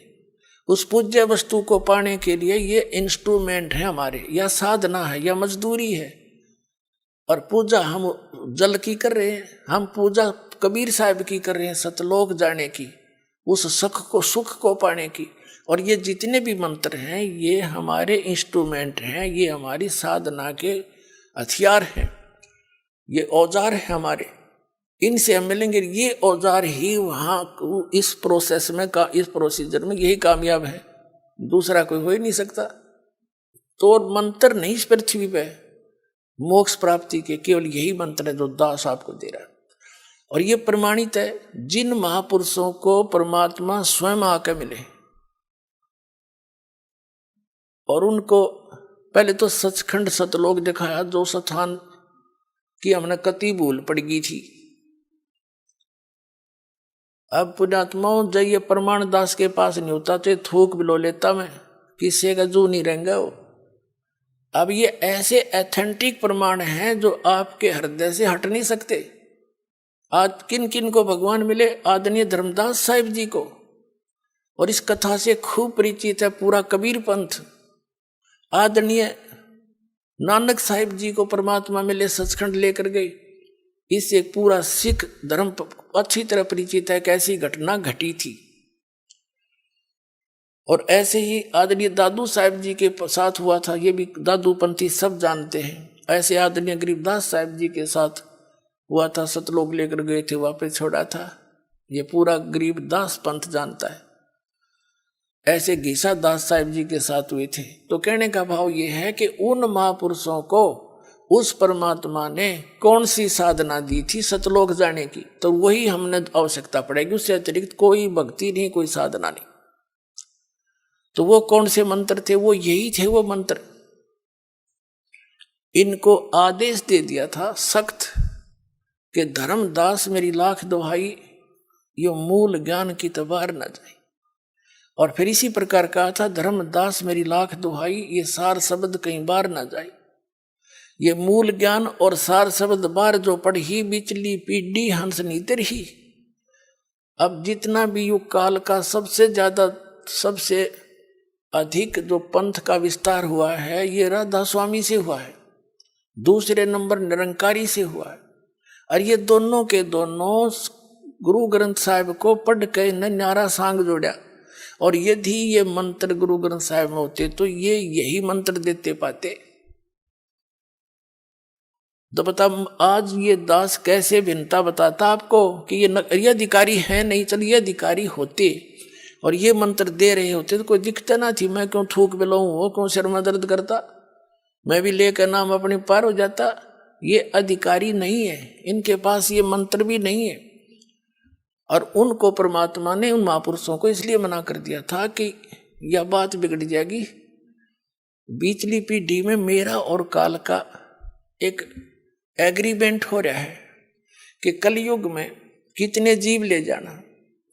तो परमात्मा ने पता था कि पिछली पीढ़ी में पहले तो शिक्षित करूंगा इन सबको। नहीं, पिछला इतिहास देख लो, हमारे दादे परदादे ने कोई पाड़ी जाया करता, कोई हाड़ी जाया करता, कोई कितना मजदूरी करके अपना टाइम पास कराया करते, उन्हें पढ़ने की आवश्यकता नहीं थी। अब हमने पढ़ाई को एक प्रथम मान लिया सिर्फ रोजी रोटी के लिए। हमने तो इसलिए स्पीड खींची थी, हरी भी काम आओगी वो दूसरी जगह या शिक्षा परमात्मा के पहचानने के लिए। ये कंप्यूटर बना दिए, इंटरनेट बनवा दिए। ये कबीर गॉड गिवन माइंड है, ये उस परमात्मा ने दी है बुद्धि, ना काल बुद्धि दे। ये तो पहले पिछला इतिहास देख लो, रथों में 4-4 5-5 गधे जोड़ कर ये खच्चर घोड़े और घसीटे अंडा करते, उसने सबसे बड़ी सवारी मान्या करते। वो कोई तरीका था, एक नोन बाजो वैरो लठम लट्ठा गेला। तो ये ऐसी बुद्धि कर रखी थी इसने हमारी, ये कबीर साहब ने दिया है ये सारी टेक्निक। और दी किस लिए? आप जी को घर बैठे संदेश देने के लिए। वो इतना दयालु है कि घर बैठे दूंगा अपने बच्चों को शिक्षा, और पहचान लेंगे पूरे विश्व में मेरा नाम होगा और सबका कल्याण होगा।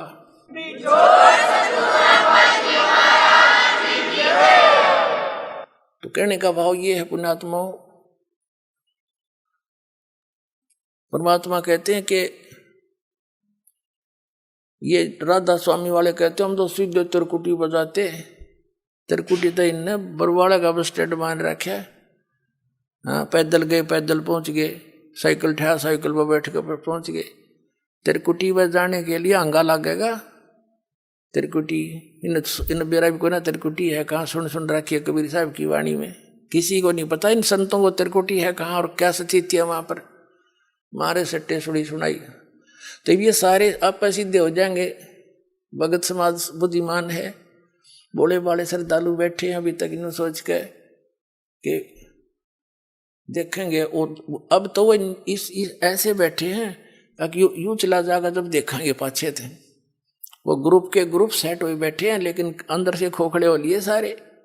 ये राधा स्वामी वाले, धन सतगुरु वाले, ये कबीरपंथी सब खाली करके दिखा दिए। इनके थैले नू उलट दिए, ऊपर बोर्ड के मैं था पाया खाक इनमें।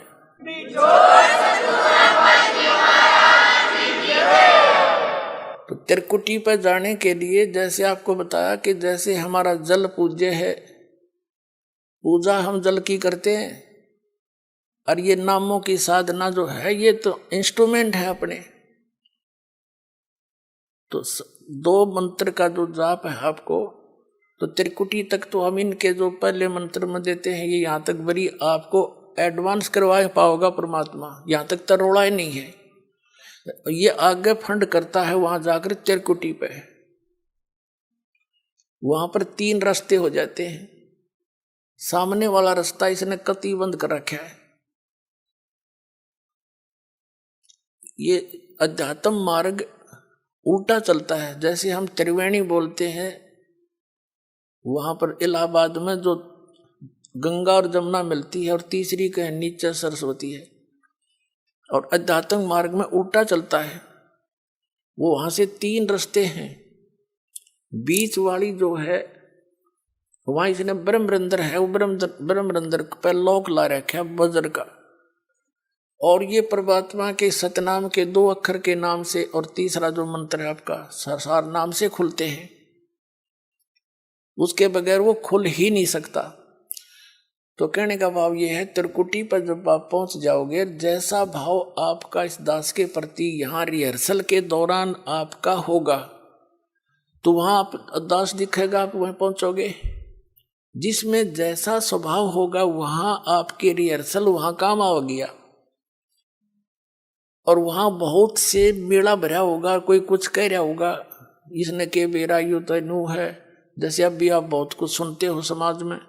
तो वहां जाकर यदि तुम डगमगोगे, तारी बात बिगड़ जाएगी। तो यहां रिहर्सल इसलिए कराई जाती है, गुरु मानुष कर जानते ते नर कहिए अंध, होवे दुखी संसार में आगे काल के फंद। तो हम जैसे जल की प्राप्ति के लिए बोकी और पाइप प्रयोग कर रहे हैं, तो ये सतनाम जो है ये बोकी और पाइप समझ लो। अब सतनाम से भी मोक्ष नहीं, और अकेला सोहम नाम जप करने से भी लाभ नहीं। जैसे कबीर साहब की एक वाणी है कि जो जन होगा जो हरि वो लेगा शब्द बिल गाए, और सोहम सोहम जप मेरे व्यर्था जन्म गवाए। यानी जो जौहरी होगा, सही ज्ञानवान होगा, तो वो इन शब्द को सही ढंग से पहचान लेगा, भिन्न भिन्न समझ कर प्राप्त करेगा। अकेले सोहम नाम का जाप करने से कोई यूज नहीं। जैसे सोहम का दो ऐसे कर लेते हैं, सो बाहर हम अंदर, या हम बाहर सो अंदर, ऐसे करते, ये गलत है, साधना ठीक नहीं। और यदि सतनाम भी आपको प्राप्त हो गया, सार नाम नहीं मिला, तो भी आप मोक्ष प्राप्ति नहीं कर सकते। और सतनाम के बिना सार नाम आपको काम नहीं कर सकता। जैसे हैंडपंप लगा रहे हैं, पाइप तक, पानी तक पाइप पहुंच गई, इस प्रोसीजर से पाइप, बोकी और पाइप जल तक पहुंच गई, जल प्राप्त नहीं हुआ, उसके लिए हैंड पंप लगाना पड़ेगा, वो सार नाम है। और सार नाम, जिसको आदि नाम, सार शब्द, अकय शब्द उसको कहते हैं। फिर उसकी भी सेवा, उसका सेवन करना है। हैंडपंप भी ऐसे उसको हिलाना पड़ता है, तब वांछित वस्तु प्राप्त होती है। ये है प्रोसीजर पूरा इस परमात्मा के पाने का। और वो मंत्र इस दास के पास है, अविलंब प्राप्त करो, अपना कल्याण कराओ। बोलो सतगुरुदेव।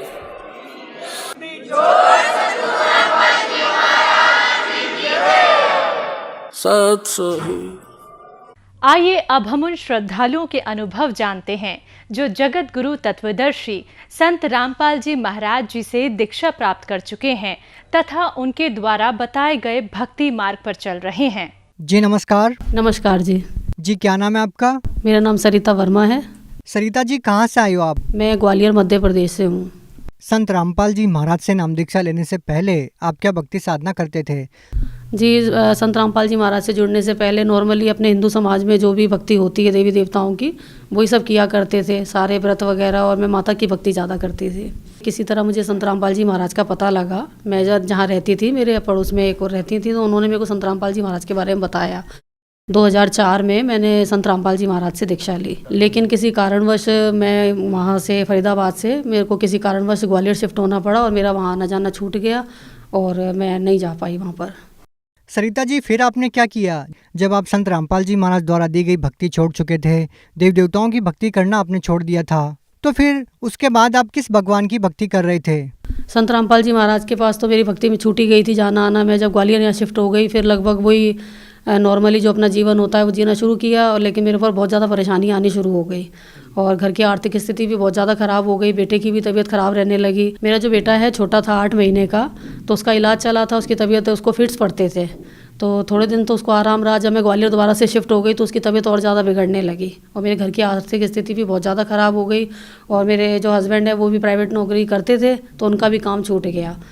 सरिता जी जैसे आपने बताया कि संत रामपाल जी महाराज द्वारा दी गई भक्ति साधना पहले ही आप छोड़ चुके थे और आपके जीवन में दुखों का पहाड़ ज्यों का त्यों टूटा हुआ था, तो हम आपसे ये जानना चाहेंगे कि फिर आपके जीवन में जो समस्याएं थी उनका समाधान कैसे हुआ? संत रामपाल जी महाराज के पास ऐसे जुड़ना हुआ, मैं ग्वालियर रहती थी, तो मेरे जो मम्मी पापा वगैरह हैं, मामा जी के बेटे के लिए लड़की देखने गए थे शिवपुरी गुना के पास।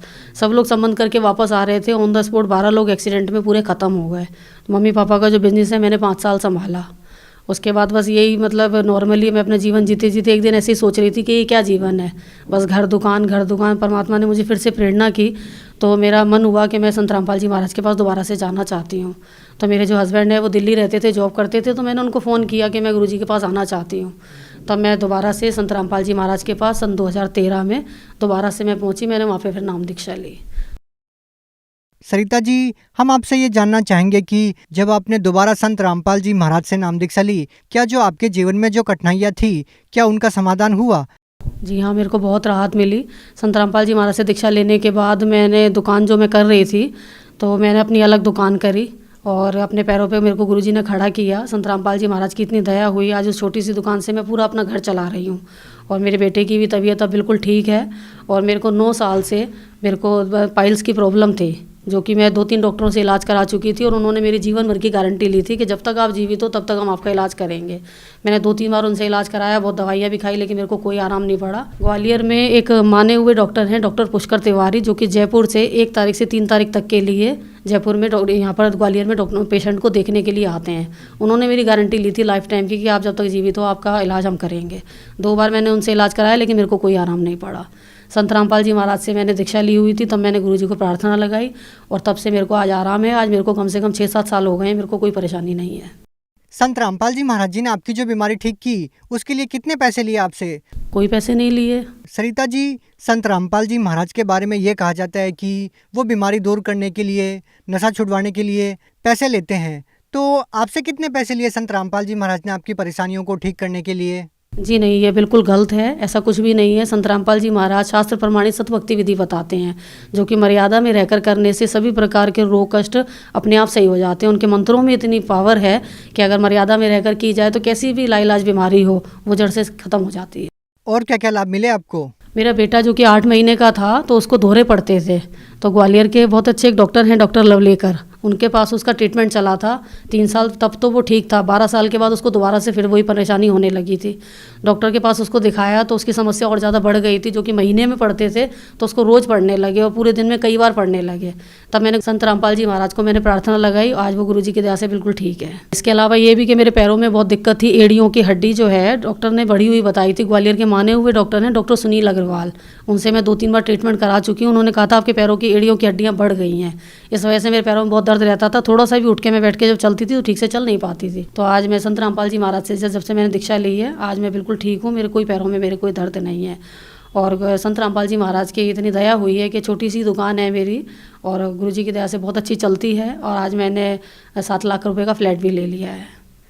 संत रामपाल जी महाराज से आपको इतने सारे लाभ मिले हैं, लेकिन जब हम सांसारिक रूप से लोगों की दयनीय स्थिति देखते हैं तो ये समझना और लोगों का विश्वास कर पाना ये मुश्किल है कि एक संत से नाम दीक्षा लेने के बाद आपको आर्थिक लाभ भी मिलेगा, आपको शारीरिक लाभ भी मिलेगा। जब दवाइयाँ काम करना बंद कर देती है, वो दवाइयाँ भी काम करना शुरू कर देती है, आपके सारे रोग दूर हो जाते हैं। लोग इस बात पे विश्वास कैसे करेंगे?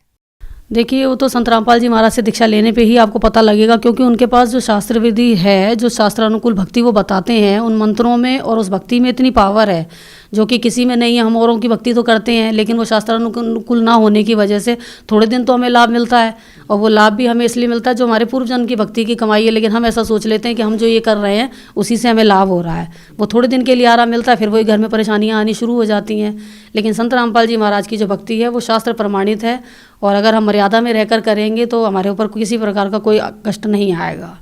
तो सरिता जी, आज के दिन संत रामपाल जी महाराज से नाम दीक्षा कैसे ली जा सकती है?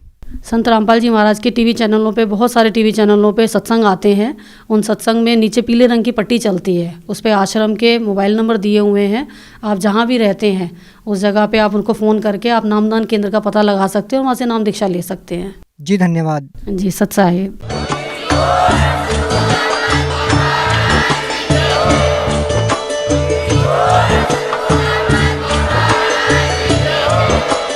आप सुन रहे थे जगत गुरु तत्वदर्शी संत रामपाल जी महाराज जी के मंगल प्रवचन। अधिक जानकारी के लिए विजिट कीजिए हमारी वेबसाइट www.jagatgururampalji.org। संत रामपाल जी महाराज जी के शुभ आशीर्वाद से पूरे विश्व भर में 500 से भी ज्यादा नाम दीक्षा केंद्र हैं, जिन पर संत रामपाल जी महाराज जी द्वारा ऑनलाइन निशुल्क नाम दीक्षा दी जा रही है। अपने नजदीकी नाम दीक्षा केंद्र का पता करने के लिए संपर्क करें 8222880541।